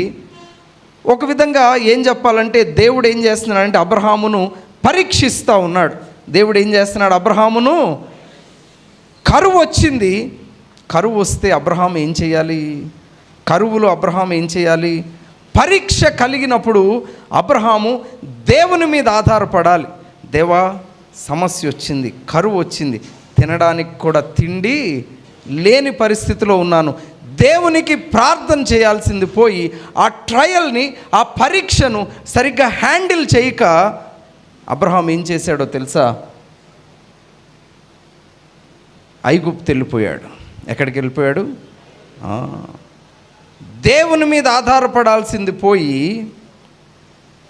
సమస్య వచ్చినప్పుడు, శ్రమ ఎదురైనప్పుడు, దేవుడు పరీక్షిస్తున్నప్పుడు ఆ సమస్యను దేవుని మీద ఆధారపడి డీల్ చేయాల్సింది పోయి అబ్రహాము కనాన్లో ఉండి ప్రార్థన చేసి దేవుని మీద ఆధారపడాల్సింది పోయి ఎక్కడికి వెళ్ళిపోయాడు? He turned that trial into temptation. అర్థమైందా నా మాట? ఆ పరీక్షను ఎలా మార్చుకున్నాడు అబ్రహాము? శోధనగా మార్చివేశాడు. ఆ పరీక్ష కలిగినప్పుడు నేను రాశాను, చదువుదాను చూడండి. This trial, this was an opportunity to prove God. అవునా? దేవుని మీద ఆధారపడి దేవుడు నాకు సహాయం చేశాడు. ఎస్, ఇంత కరువులో దేవుడు నా పట్ల కృప చూపాడని ఆ పరీక్షను జయించాను నేను దేవుని శక్తితో అని చెప్పాల్సిన అబ్రహాము దాన్ని ఎలా మార్చుకున్నాడు? శోధనలోనికి వెళ్ళిపోయాడు అబ్రహాం. ట్రయల్ని ఎలా మార్చాడు? టెంప్టేషన్గా మార్చుకున్నాడు. అందుకే యాకోబు ఈ రెండింటిని కలిపి మాట్లాడాడు. ట్రయల్ని, రెండోది టెంప్టేషన్ని కలిపి మాట్లాడాడు. ఇంకొక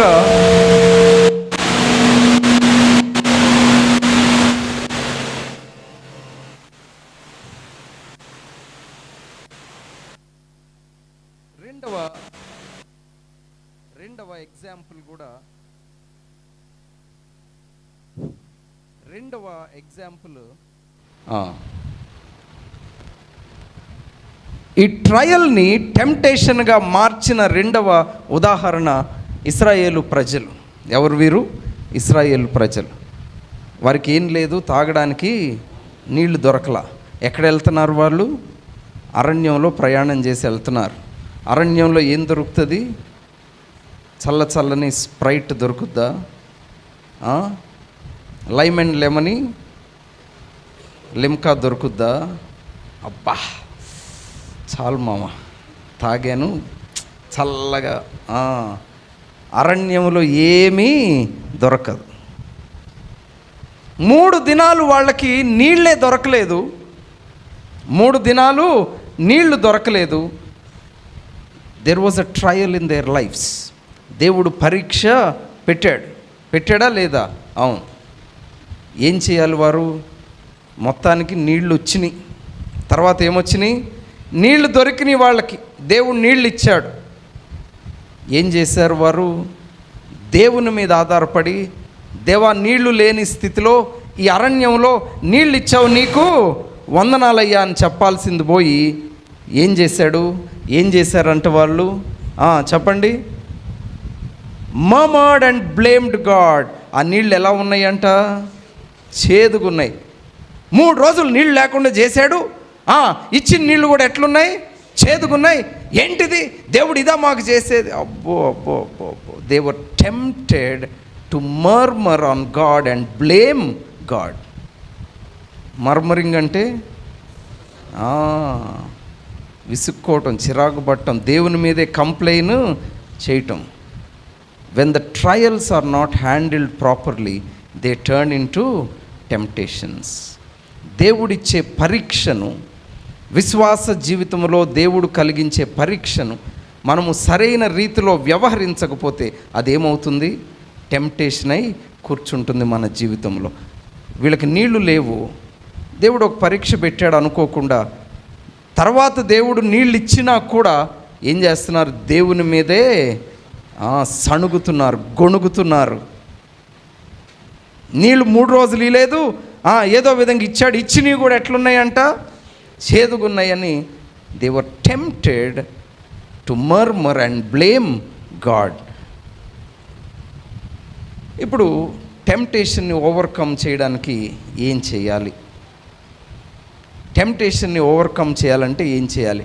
3 విషయాలు. వెనెవర్ వి ఆర్ టెంప్టెడ్, ఎప్పుడైనా టెంప్టేషన్ కలిగినప్పుడు 3 విషయాలు జ్ఞాపకం ఉంచుకోవాలి. ఎన్ని విషయాలు? ఒకసారి చూపిస్తారు. ఎన్ని విషయాలు?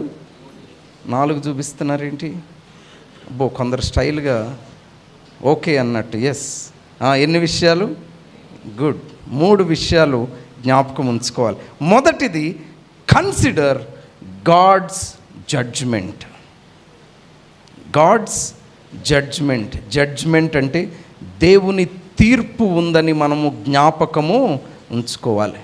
Consider God's judgement. Whenever we are tempted, we have to remember that there is God's judgement for అస్.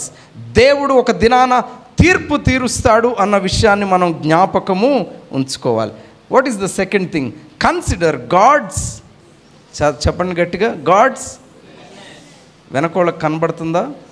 మరి నాకు వినబడట్లా మీరు చెప్పేది. Consider God's yes goodness whenever we are tempted. Temptation ఎదుర్కొన్నప్పుడు మన జ్ఞాపకం రావాల్సింది ఏంటంటే దేవుడు ఎంత మంచివాడో మనకు జ్ఞాపకము రావాలి.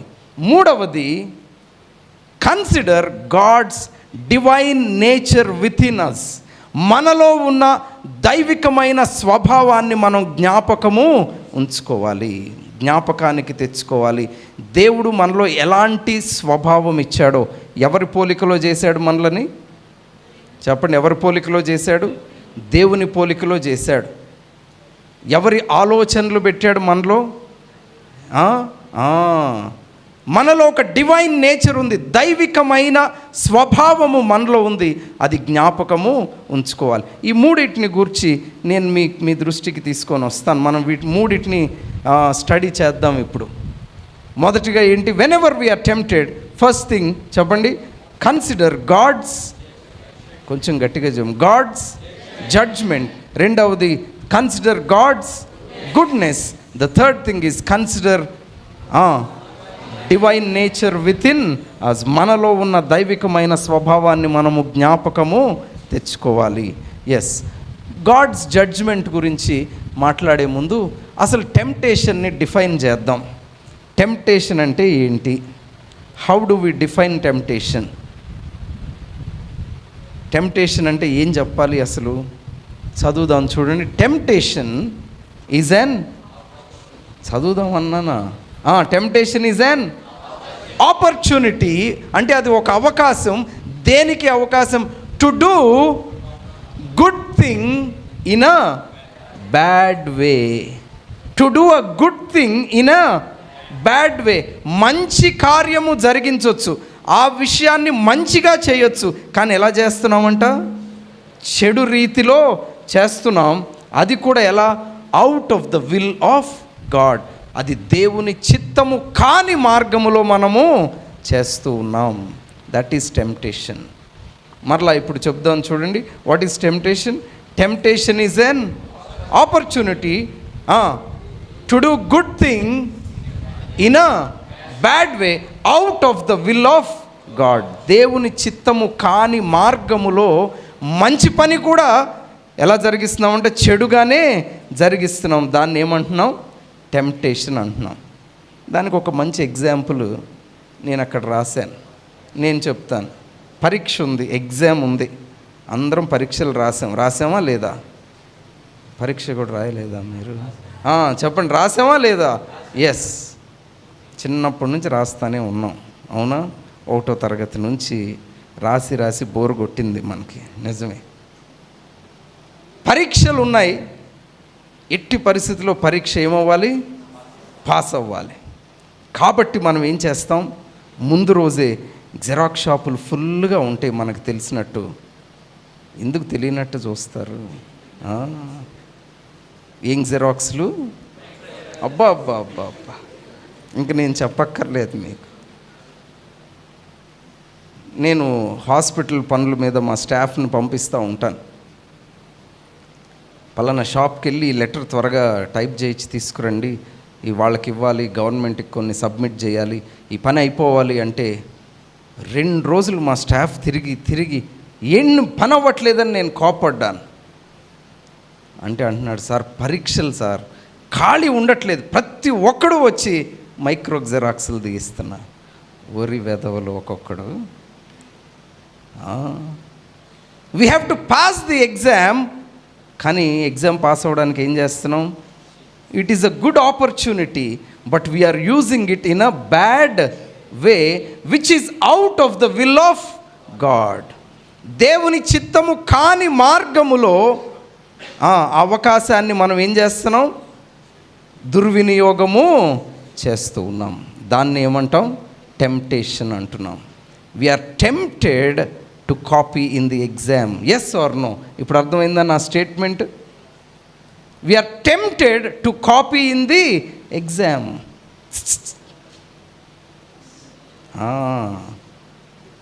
ఎవడు కనబడతాడని ఎగ్జామ్ హాల్లో కూర్చొని 4th క్వశ్చన్ మనం చదివేది ఉండదు. రాత్రి పుస్తకం పెట్టుకున్నాం కానీ ఎప్పుడు నిద్రపోయామో తెలియదు. లేచేసరికి టైం అయిపోయింది. అమ్మ హడావుడిగా రెడీ అయ్యి ఎగ్జామ్ హాల్లో కూర్చొని క్వశ్చన్ పేపర్ చూసేసరికి అంతా బ్లాంక్. ఇదేంట్రా తెలిసినట్టే ఉంది కానీ ఏమీ బాగా తెలుసు మీకు ఇవన్నీ. రాద్దామని ట్రై చేస్తున్నాం కానీ ఏం రాయాలో ముందోడు దయ కానీ వెనకోడు దయ కానీ ఆధారపడదామని ప్రయత్నం చేస్తున్నాం. We have to pass the exam but we are trying to pass it in a bad way out of the will of God. Temptation అంటే అది ఒక మంచి అవకాశం, దేనికి మంచి పని చేయడానికే అవకాశం. కానీ ఆ మంచి పని ఏ విధంగా చేస్తున్నాం? రాంగ్ వేలో చేస్తున్నాం, తప్పుడు విధానంలో చేస్తున్నాం. అది కూడా దేవుని చిత్తము కాని విధానంలో ఆ పని చేస్తున్నాం. కాబట్టి దాన్ని ఏమంటున్నాం? టెంప్టేషన్ అని అంటూ ఉన్నాం. సో వెనెవర్ వీఆర్ టెంప్టెడ్, ఎప్పుడైనా మనం టెంప్టేషన్ ఎదుర్కొన్నప్పుడు మొదటిగా ఏం జ్ఞాపకం చేసుకోవాలన్నాను నేను? ఏం జ్ఞాపకం? God's judgement. Consider God's judgement. దేవుని తీర్పు ఉందని మనం జ్ఞాపకము చేసుకోవాలి. ఈ టెంప్టేషన్ ఎక్కడ స్టార్ట్ అవుతుందంటే ఇట్ స్టార్ట్స్ విత్, పైన చదవండి, డిజైర్. డిజైర్ అంటే స్విఫ్ట్ డిజైర్ కాదు. ఏం డిజైర్? కోరిక. డిజైర్ అంటే అర్థం ఏంటి? కోరిక. టెంప్టేషన్ ఎక్కడ స్టార్ట్ అవుతుందంటే కోరికతో స్టార్ట్ అవుద్ది. It starts with a desire. నేనంటాను డిజైర్స్ ఆర్ నార్మల్. కోరిక అనేది సహజం. ఏమిటది? ఏది సహజం? కోరిక ఉండడం సహజం. అది కూడా దేవుడిచ్చాడు మనకి కోరికలు. ఎవరిచ్చారు? నేను అదే రాశాను, చదువుదాం చూడండి ఆ మాట. Normal desires are given to us by God and they are not sinful. అంతేకాదు, నేనంటాను ఈ కోరికలు లేకుండా ఇవి ఎవరిచ్చారు? దేవుడిచ్చాడు. ఇవి సహజమైనవి.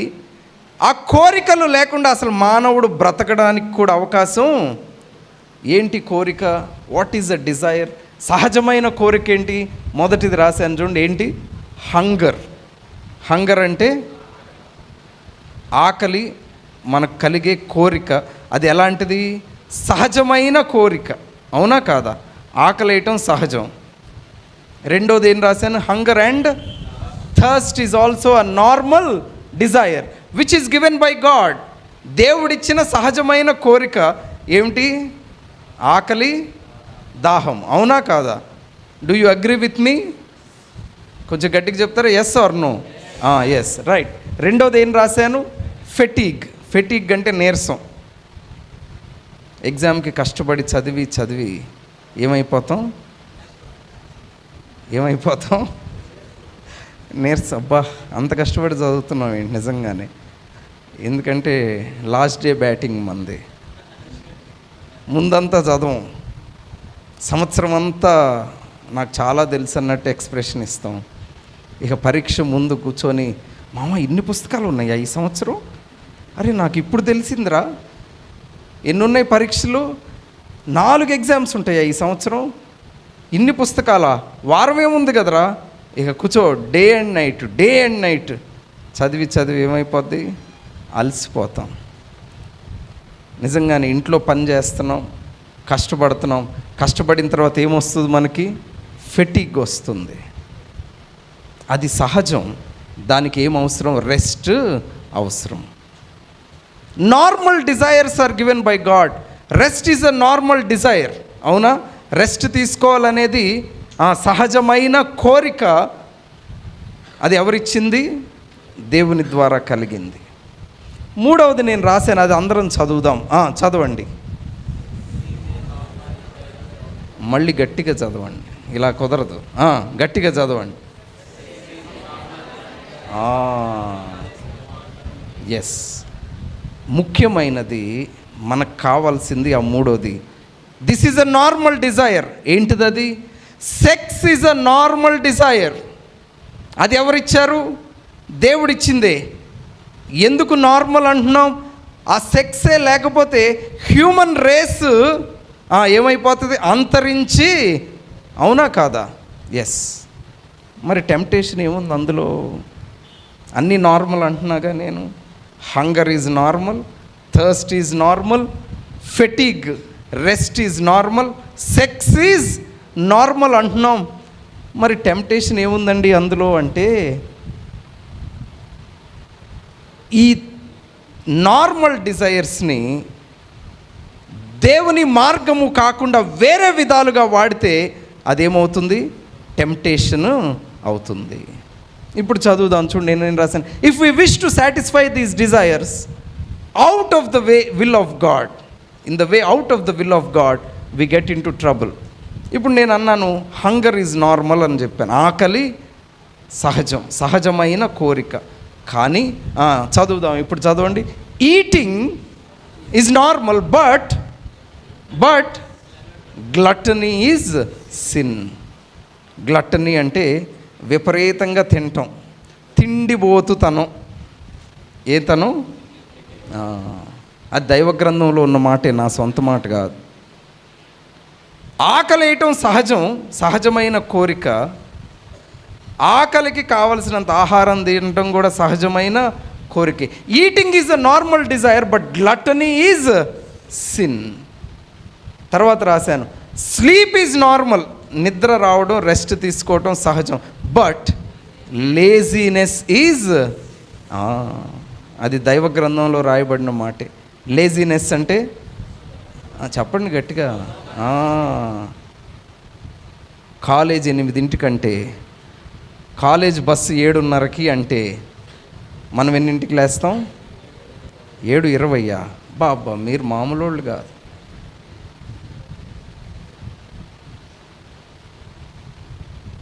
Sleep is normal but laziness is sin. Sex is normal అన్నాను నేను. ఏది నార్మల్ అన్నాను? అది దేవుడిచ్చిన స్వభావ సిద్ధమైన కోరిక. కానీ దేవుని చిత్తముగా కాకుండా అది వేరే విధముగా వాడటం ఏమవుతుంది? అది పాపము అవుతుంది. అర్థమైందన్నమాట. ఎస్. సో ఏం చేయాలి?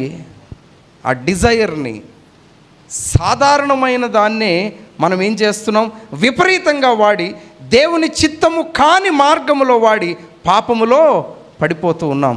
దానికి ఏం చేయాలంటే కాన్స్టెంట్ కంట్రోల్ అని కింద రాశాను. We have to master hour desires. మన కోరికలను మనం ఏం చేయాలి? అదుపులో పెట్టుకోవాలి. మన కోరికలను మనం ఏం చేయాలి? అదుపులో పెట్టుకోవాలి. Hour desires has to be our servants, not our masters. అంటే మన కోరికలు మనల్ని నడిపించకూడదు, మనమే వాటిని అదుపులో ఉంచుకోవాలి. మన కోరికల ద్వారా మనం నడవకూడదు. అర్థమవుతుంది కదా? మన కోరికల ద్వారా మనం నడవకూడదు, మనం వాటిని అదుపులో ఉంచుకోవాలి. We have to master them. Constant control. అది ఎవరి ద్వారా సాధ్యం? This is possible only through Jesus Christ. So ఇప్పుడు టెంప్టేషన్ని డిఫైన్ చేద్దాం. చూడండి, టెంప్టేషన్ అంటే ఏం చెప్పాను నేను? It is an opportunity to do things in a bad way out of the will of God. అవునా కాదా? ఎస్. సో ఈ టెంప్టేషన్లో మొదటగా డిజైర్ అని చెప్పాను. అవునా? డిజైర్, కోరిక కలగటం సహజం. కానీ అతిగా దాన్ని చేసిన, దేవుని మార్గములో కాకుండా దాన్ని చేస్తే అదేమవుతుంది? పాపము అవుతుంది. ఈ డిజైర్ ఏం చేస్తుందంటే, కోరిక, desire leads to deception. Deception అంటే మోసపోతాం. డిజైర్ ఏం చేస్తుంది? ఇట్ లీడ్స్ టు డిసెప్షన్, మోసపోతాం. దానికి ఒక మంచి ఎగ్జాంపుల్, కోరిక ఎలా ఉంటుందంటే, కొందరు చెప్తారు మనసేం బాలేదని. ఏం బాలేదని? మనసేం బాలేదని ఒక 3 గంటలు చక్కగా నవ్వుకొని వద్దామని చెప్పి వెళ్ళొచ్చానన్నా. ఎక్కడికి? ఎస్. అంత రంగులు కొంతసేపు నవ్వుకొని వస్తే అబ్బా చాలా బాగుంటుందని చెప్పి వెళ్ళేసి వచ్చానన్నా. నిజమే, మంచిదే. 3 గంటలు నవ్వుకున్నావు, బయటకు వచ్చిన తర్వాత నీ సమస్య పోయిందా? నీకున్న ప్రాబ్లం సాల్వ్ అయిందా? అవ్వలేదు. అంతేకాదు, ఇంకా ఏం జరిగింది? అక్కడున్న జోకులు ఏమన్నా మామూలు జోకులా? డబల్ మీనింగ్ డైలాగులు అవి, అవునా కాదా? అమాయకంగా చూడొద్దని ముందు నుంచి చెప్తున్నాను నేను. అట్లాంటి మొహాలు పెట్టకండి తెలియనట్టు. డబల్ మీనింగ్ డైలాగ్స్ అవి, సెక్స్ జోక్స్ అవి. Yes or no? ఎస్. అదేదో ప్రోగ్రాం వస్తుంది, అబ్బా బ్రదర్కి మైక్ ఇవ్వాల్సింది, దానికి అతుక్కుపోతున్నారు. పిల్లలేంటి, పెద్దోళ్ళేంటి, ముసలోళ్ళేంటి, ప్రతి డైలాగు దరిద్రమైన డైలాగ్. అది కామెడీ అంట, అది ఫన్ అంట వీళ్ళకి. మళ్ళీ యూట్యూబ్లో దాన్నే చూడటం గంటల తరబడి ఫ్యాన్స్ మళ్ళీ దానికి. మొన్న మేమేదో మాట్లాడుకుంటూ హాస్పిటల్ కడుతున్నాను నేను, సూపర్ స్పెషాలిటీ హాస్పిటల్ కడుతున్నాను. I will be the chairman of the hospital very soon, దేవుని కృప వల్ల. 100 పడకల సూపర్ స్పెషాలిటీ హాస్పిటల్, అది చాలా పెద్ద హాస్పిటల్. ఎవరిని పిలవాలి ఓపెనింగ్కి అనుకుంటా ఉన్నాం. మా స్టాఫ్లో ఒక అతను వచ్చి అంటున్నాడు, జబర్దస్త్ యాక్టర్స్ ఉన్నారు సార్, వాళ్ళని పిలవండి. వెళ్ళి ఇక్కడ, నువ్వు ముందు ఇక్కడ నుంచి వెళ్ళన్నాను నేను. ప్రతిదీ డబల్ మీనింగ్ డైలాగ్ అది. Yes or no? కాదా? Yes. Deception, that is deception. అదేదో నవ్వుకోవడానికి అనుకుంటున్నాం, కానీ అది నిన్ను మోసం చేస్తుంది. పాపం అంతే చేస్తుంది.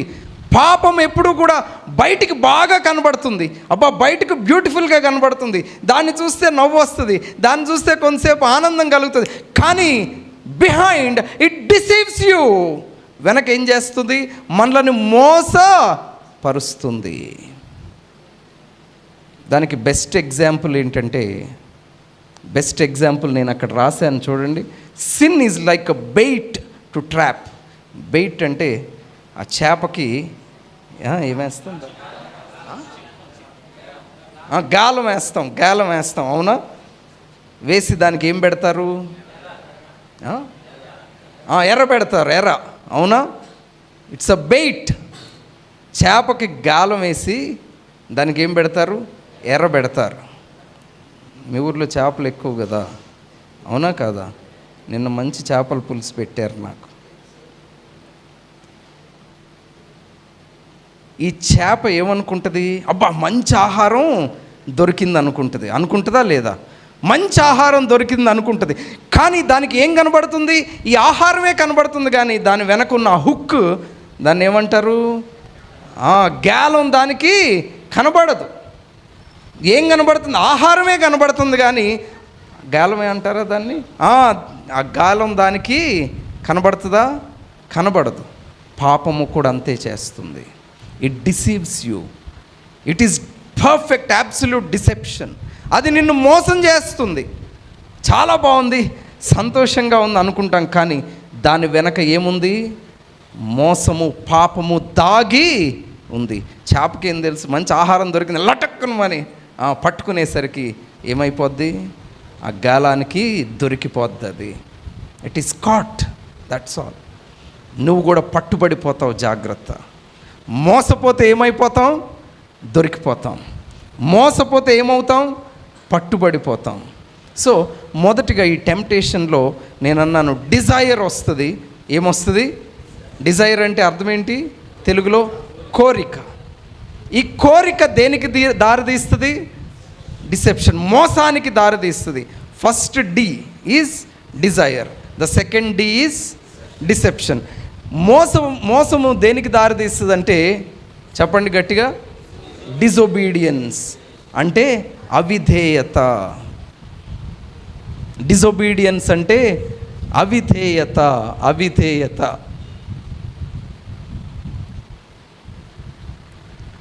అవిధేయులమైపోతాం దేవునికి. కోరిక కలిగింది, ఆ కోరిక వెంట పరిగెత్తితే అదేం చేసింది? మనలను మోసము. ఇక ఎట్టాగో పడిపోయాం కదా, దేంట్లో బురదలో పడిపోయామని చెప్పి ఇంకేం చేస్తుంటాం? నెమ్మదిగా అవిధేయతలోనికి వెళ్ళిపోతూ ఉంటాం. We will go into disobedience. నేను అందుకే రాశాను, చదువుదాం చూడండి. Christian life is a matter of will. Christian life is a matter of will, not feelings. Don't go by your feelings. నాకు అప్పుడు అనిపించిందన్నా. ఏమనిపించింది? నాకు అప్పుడు అనిపించిందన్న. ఏమనిపించింది? ఆ అమ్మాయి చాలా బాగుంది అనిపించింది. ఇంకా నాకు మొహం తిప్పాలని అనిపించలేదు. ఇక ఏం చేస్తాం మొదలుపెట్టాను? ఆ మొహంలో మొహం పెట్టి చూడటమే. అబ్బా అబ్బా అబ్బా. Don't go by your feelings, go by God's will. అర్థమవుతుందా? నాకు అనిపించింది, నేను దాన్ని చేసేసాను అనడానికి నీ life, this is Christian life. నీ జీవితము ఎవరిచ్చిన జీవితం? నిన్న చెప్పాను నేను, ఎవరిచ్చిన జీవితం? దేవుడిచ్చిన జీవితం. Don't go by your feelings. ఏమైపోతాం? ఆ ఫీలింగ్స్ వెంటబడి వెళ్ళిపోతే వి విల్ డిజొబే గాడ్. దేవునికి అవిధేయులము అయిపోతాం. అందుకే ఫిలిప్పీ పత్రిక 2:13 ఏం రాస్తూ ఉన్నాడు? ఫిలిప్పీ పత్రిక 2:13. ఎందుకనగా కార్యసిద్ధి కలుగు చేయుటకును నెరవేరుటకై మీలో కార్యసిద్ధి కలుగ చేయువాడు దేవుడే. మనలో కార్యము జరిగించాల్సింది ఎవరు? దేవుడు జరిగించాల్సింది. కానీ మనంతట మనము డెసిషన్స్ తీసుకోవటం మంచిది కాదు. ఎప్పుడు అలాంటి నిర్ణయాలు తీసుకుంటామంటే ఎప్పుడు మన ఫీలింగ్స్ బట్టి వెళ్ళిపోయినప్పుడు మనం అలాంటి నిర్ణయాలు తీసుకుంటాం. సో మొదటిగా నేను చెప్పాను, కెన్ వి గో బ్యాక్?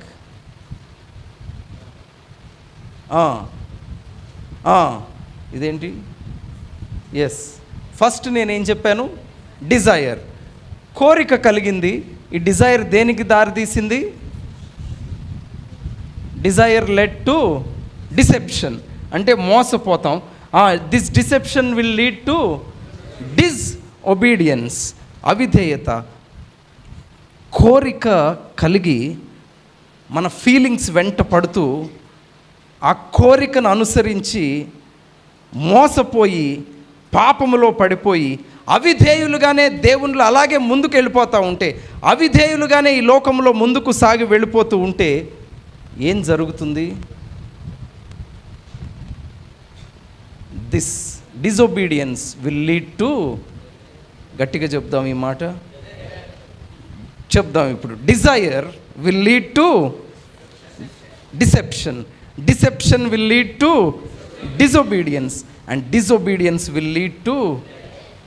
కోరిక ఏం చేసింది? చివరికి మరణానికి దారితీసింది.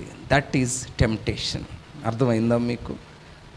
ఉన్న కోరికను సరి అయిన రీతిలో దేవుని చిత్తానుసారంగా వాడకపోతే అది టెంప్టేషన్ అవుతుంది. And that will lead ultimately to death. ఏ మరణము? డెత్ అంటే మరణం, అవునా?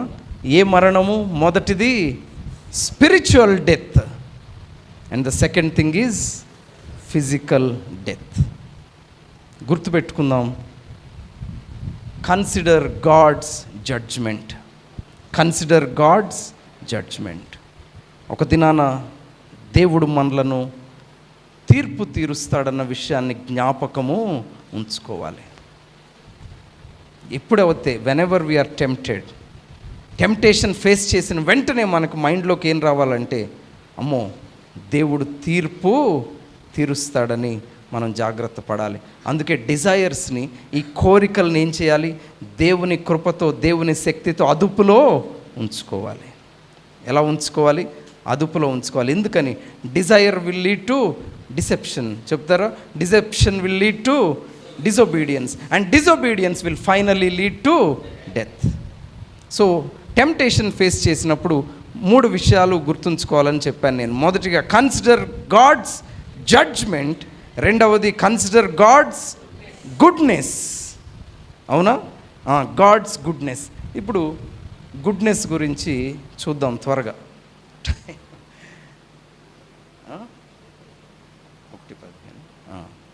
Consider God's goodness. గుడ్నెస్ అంటే దేవుని మంచితనాన్ని జ్ఞాపకము చేసుకోవాలి.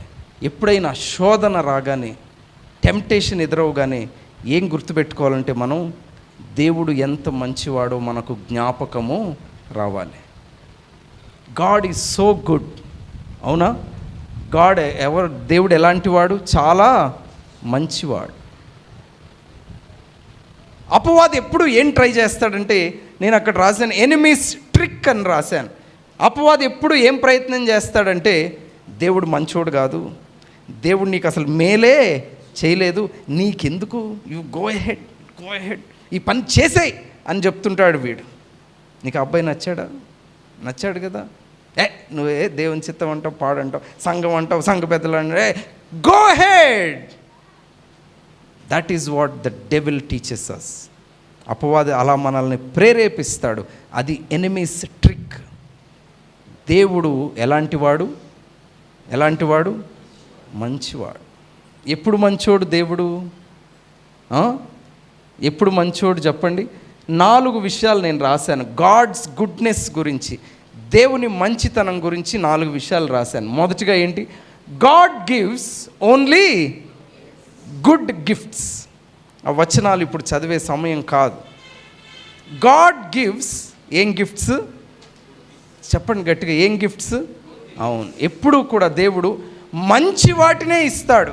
ఏమిస్తాడు? Yes, he always gives good gifts. రెండవది, దేవుని మంచితనం ఎలాంటిది?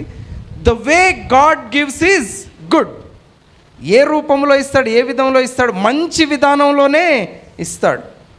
ఎగ్జామ్ పాస్ అవ్వాలి, ఏ విధానంలో ఇస్తాడు పాస్ మార్క్ దేవుడు?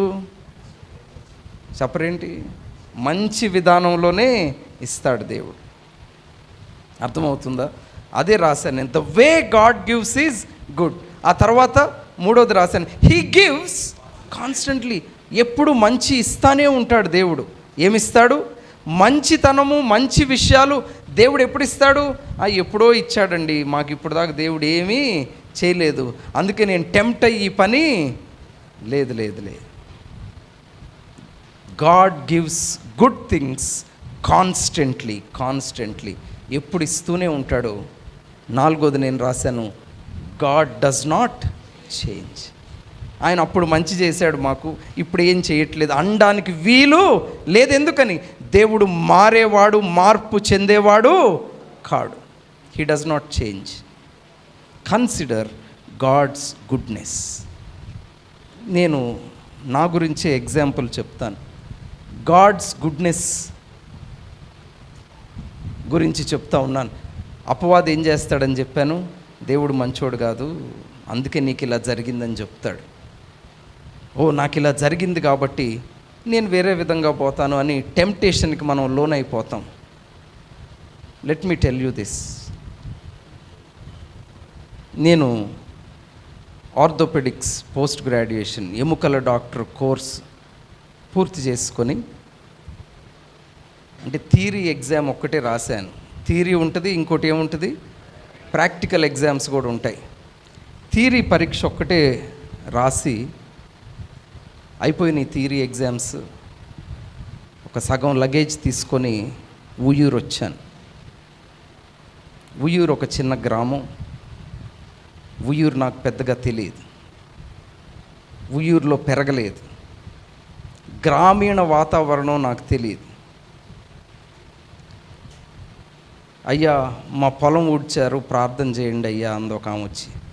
పొలం ఊడవాలి, ప్రార్థన చేయండి అంది. పొలం ఊడవటం అంటే అర్థం ఏంటి? నేను ఊడ్చేయటం అనుకున్నాను, నాట్లు వేయటం పొలం ఊడవటం అంటే మా ఊరిలో భాష. మా గేదె ఈనిందయ్యా ప్రార్థన చేయమంది ఒక గేదె ఈనటం అంటే ఏంటో నాకు తెలియదు. ఏం ప్రార్థన చేయాలో అర్థం అవ్వట్లేదు నాకు. ఏంటం అంటే it gave birth to a baby, అప్పుడే బిడ్డ పుట్టింది. ఆ భాష కూడా నాకు తెలియని వాతావరణంలో ఉయ్యూరు వెళ్ళాను నేను. థియరీ ఎగ్జామ్ పూర్తి చేసుకొని శనివారం రాత్రి ఉయ్యూరు వెళ్ళాను. పూర్తిగా అలసిపోయాను. పరీక్షలకి భయంకరంగా చదువుతాం, గంటల తరబడి చదివి అలసిపోయి వెళ్ళాను. శనివారం రాత్రి విజ్ఞాపన కూడిక జరిగింది. ఇమ్మానుయేలయ్య గారు ఉన్నారు, ప్రార్థన చేశారు. శనివారం తర్వాత ఏ రోజు? The next day was a Sunday నన్ను లేపారు పొద్దున్నే.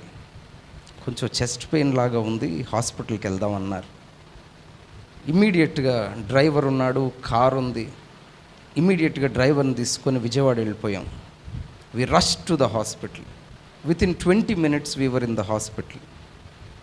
నేను డాక్టర్ అని తెలిసి, అదొక పెద్ద హాస్పిటల్, ద చీఫ్ కార్డియాలజిస్ట్ ఆయనే దిగొచ్చారు, ట్రీట్మెంట్ స్టార్ట్ చేశారు. ట్రీట్మెంట్ స్టార్ట్ చేసినప్పటికీ ఆయన రివైవ్ అవ్వట్లేదు, హెల్త్ కండిషన్ ఇంప్రూవ్ అవ్వట్లేదు. సరిగ్గా నేను శనివారం వచ్చాను, తర్వాత రోజు ఆదివారం, ఆ తర్వాత రోజే ఇమ్మానుయేలయ్య గారు దేవుని సన్నిధికి వెళ్ళిపోయారు. ఎంత టైం ఉంది నాకు ఎంత టైం ఉంది? కనీసం 24 hours కూడా లేదు నాకు. నేను ఆ రోజు ఒక డెసిషన్ తీసుకోవాలి. I have to make a decision. ఏంటి నాకు ఇలా జరిగింది అని నేను అనుకోవచ్చు. I can think that God is not good to me. దేవుడు నాకు మంచి చేయలేదని నేను అనుకోవచ్చు. నేను ఒక నిర్ణయం తీసుకోవాలి. ఒకవైపు చూస్తే పెద్ద సంఘం ఉంది, సంఘంలో హౌస్ విజిట్స్ ప్రారంభించాం, అంటే గృహ దర్శనాలు చేస్తున్నాం. మా ఉయ్యూరులో ఉన్న సంఘం వరకే గృహ దర్శనాలు చేస్తే 2 నెలలు పడుతుంది.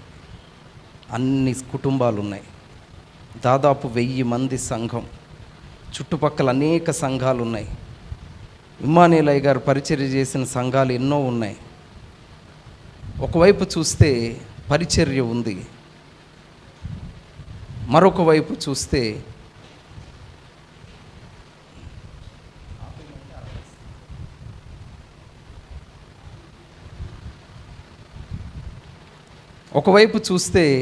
పరిచర్య ఉంది, మరొక వైపు చూస్తే నాకు ఉన్నతమైన డిగ్రీ ఉంది నా చేతిలో. ఈ రెండిటి మధ్య ఒక నిర్ణయం తీసుకోవాలి నేను.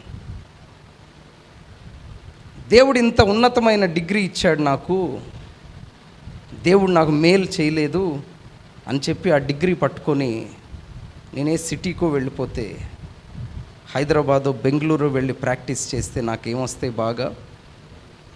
బాగా వస్తుంది.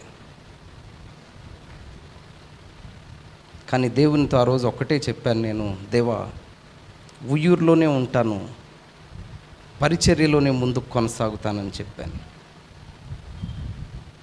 అలా పరిచర్యలోనే ముందుకు నాకు కొంచెం ఫ్రీ టైం దొరుకుతుంది, కొంచెం ఖాళీ సమయం దొరుకుతుంది. అందుకని చెప్పి మార్నింగ్ ఒక చిన్న గది అద్దెకు తీసుకున్నాను. ఆ గది కూడా ఏంటంటే ఆ హాస్పిటల్లో కార్ పార్కింగ్ అది, ఆ డాక్టర్ గారి కార్ పార్కింగ్ అది, అంత చిన్న గది. కారు బయట పెట్టించి ఆ గది అద్దెకు తీసుకున్నాను. పేషెంట్స్ కూర్చోడానికి కూడా ఉండదు, ఎండ వస్తే ఎండ, వర్షం పడితే వర్షం. అలాంటి పరిస్థితుల్లో చిన్న గదిలో ప్రాక్టీస్ స్టార్ట్ చేశాను. ఈ దినాన దేవుడు నా పరిచర్యను ఆశీర్వదించాడు.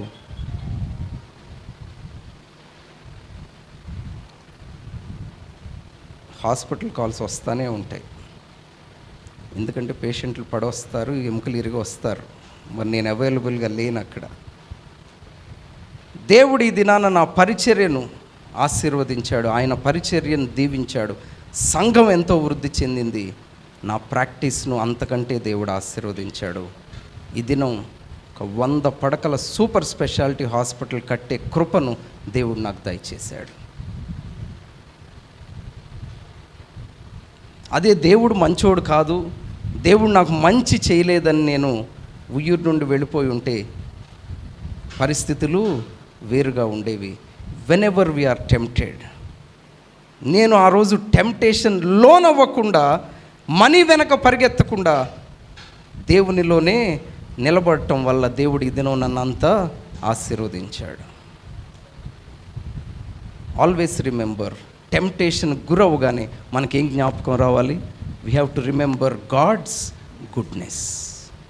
దేవుడు మంచివాడు, మేలు చేసేవాడు. మనం ఈ పని, తప్పుడు పని చేయకూడదన్న విషయం మనకు జ్ఞాపకానికి రావాలి. 2 విషయాలు చెప్పాను నేను, త్వరగా చెప్దాం చూడండి. Whenever we are tempted, consider God's judgment. దేవుడు తీర్పు తీర్చేవాడని మనం జ్ఞాపకం ఉంచుకోవాలి. 2వది, కన్సిడర్ గాడ్స్ గుడ్నెస్. దేవుని మంచితనము జ్ఞాపకము ఉంచుకోవాలి. 3వది, consider divine nature within us. మనలో ఏముంచాడంటే దేవుడు ఏముంచాడు?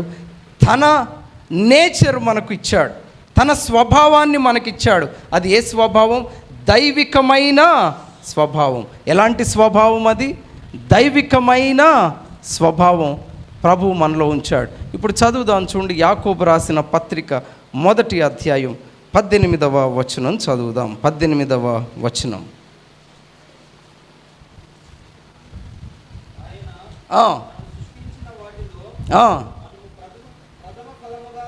ప్రథమ ఫలముగా ఉండునట్లు సత్యవాక్యము వలన మనలను తన సంకల్ప ప్రకారము కనెను. అక్కడ వివరిస్తూ ఉన్నాడు.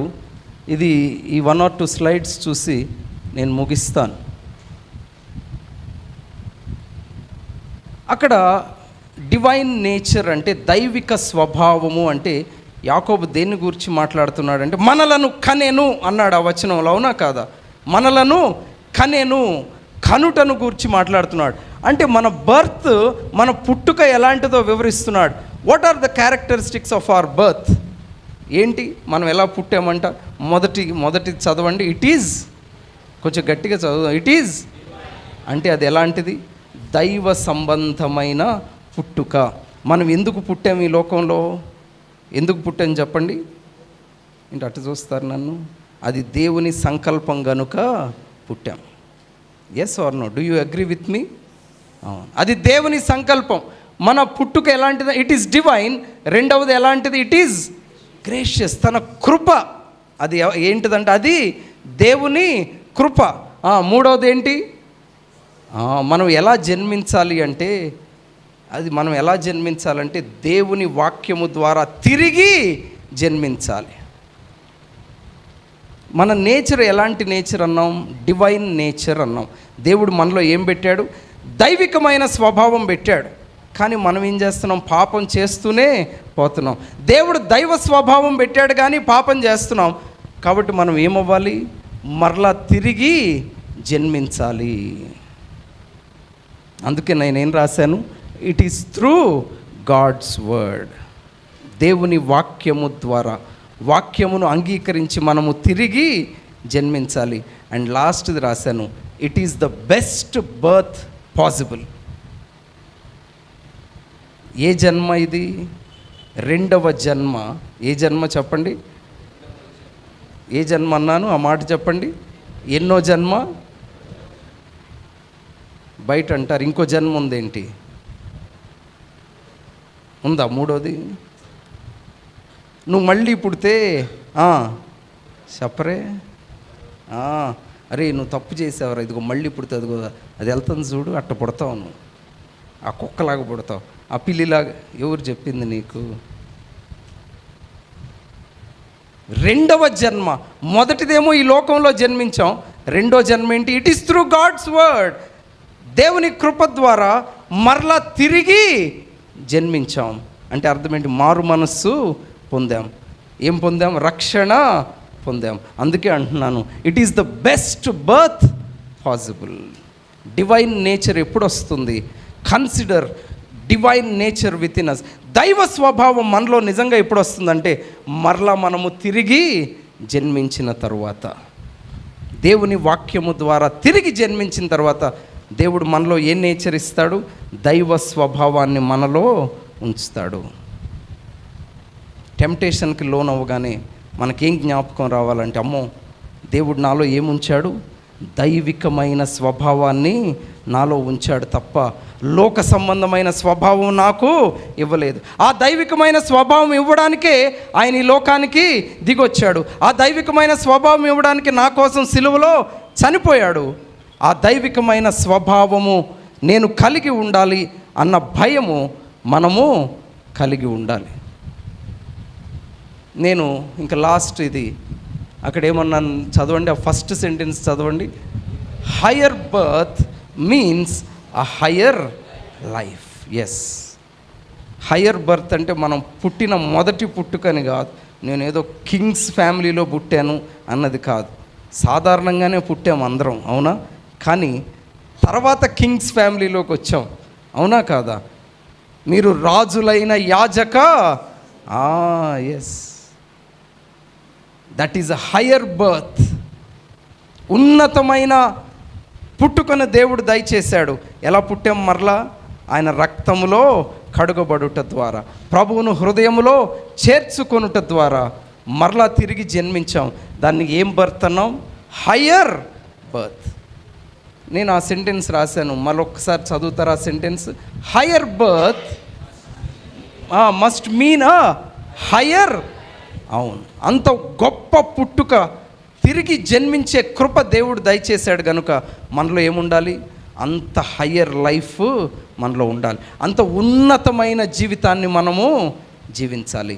ఉన్నతమైన జీవితం జీవించడం అంటే టెంప్టేషన్కి లోను కావాలా వద్దా? లోను కావడానికి వీలు లేదు. లోను కాకుండా we have to lead a higher life because our birth is a higher birth.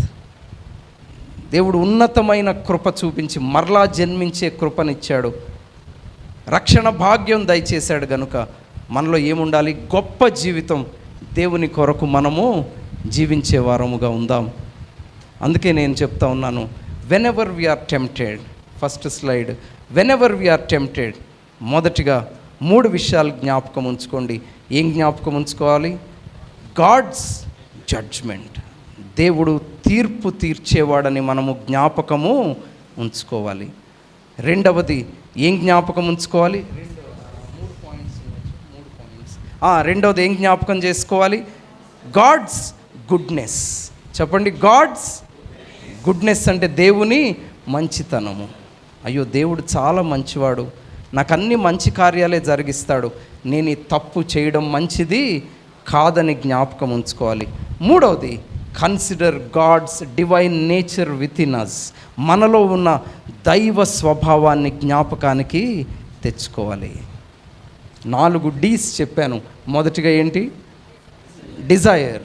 Dzire అంటే కోరిక. Desire leads to deception. Deception leads to disobedience. And disobedience finally leads to yes.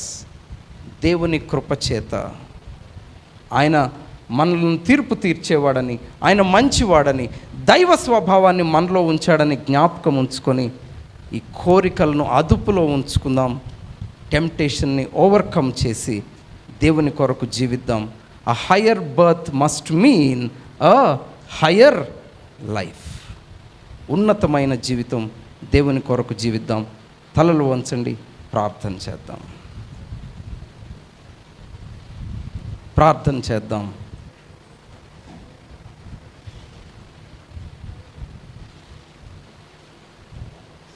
Whenever we are tempted, we have to remember these things. దేవుని సన్నిధిలో ప్రార్థన చేద్దాం. ప్రతి ఒక్కరూ ఒక్క నిమిషం లేచి నిలబడదాం. ఒక్క నిమిషం లేచి నిలబడి దేవుని సన్నిధిలో ప్రార్థన చేద్దాం. అవును ప్రభువా, నీ సన్నిధికి నేను వస్తున్నాను, నీ సన్నిధికి వస్తున్నాను. నేను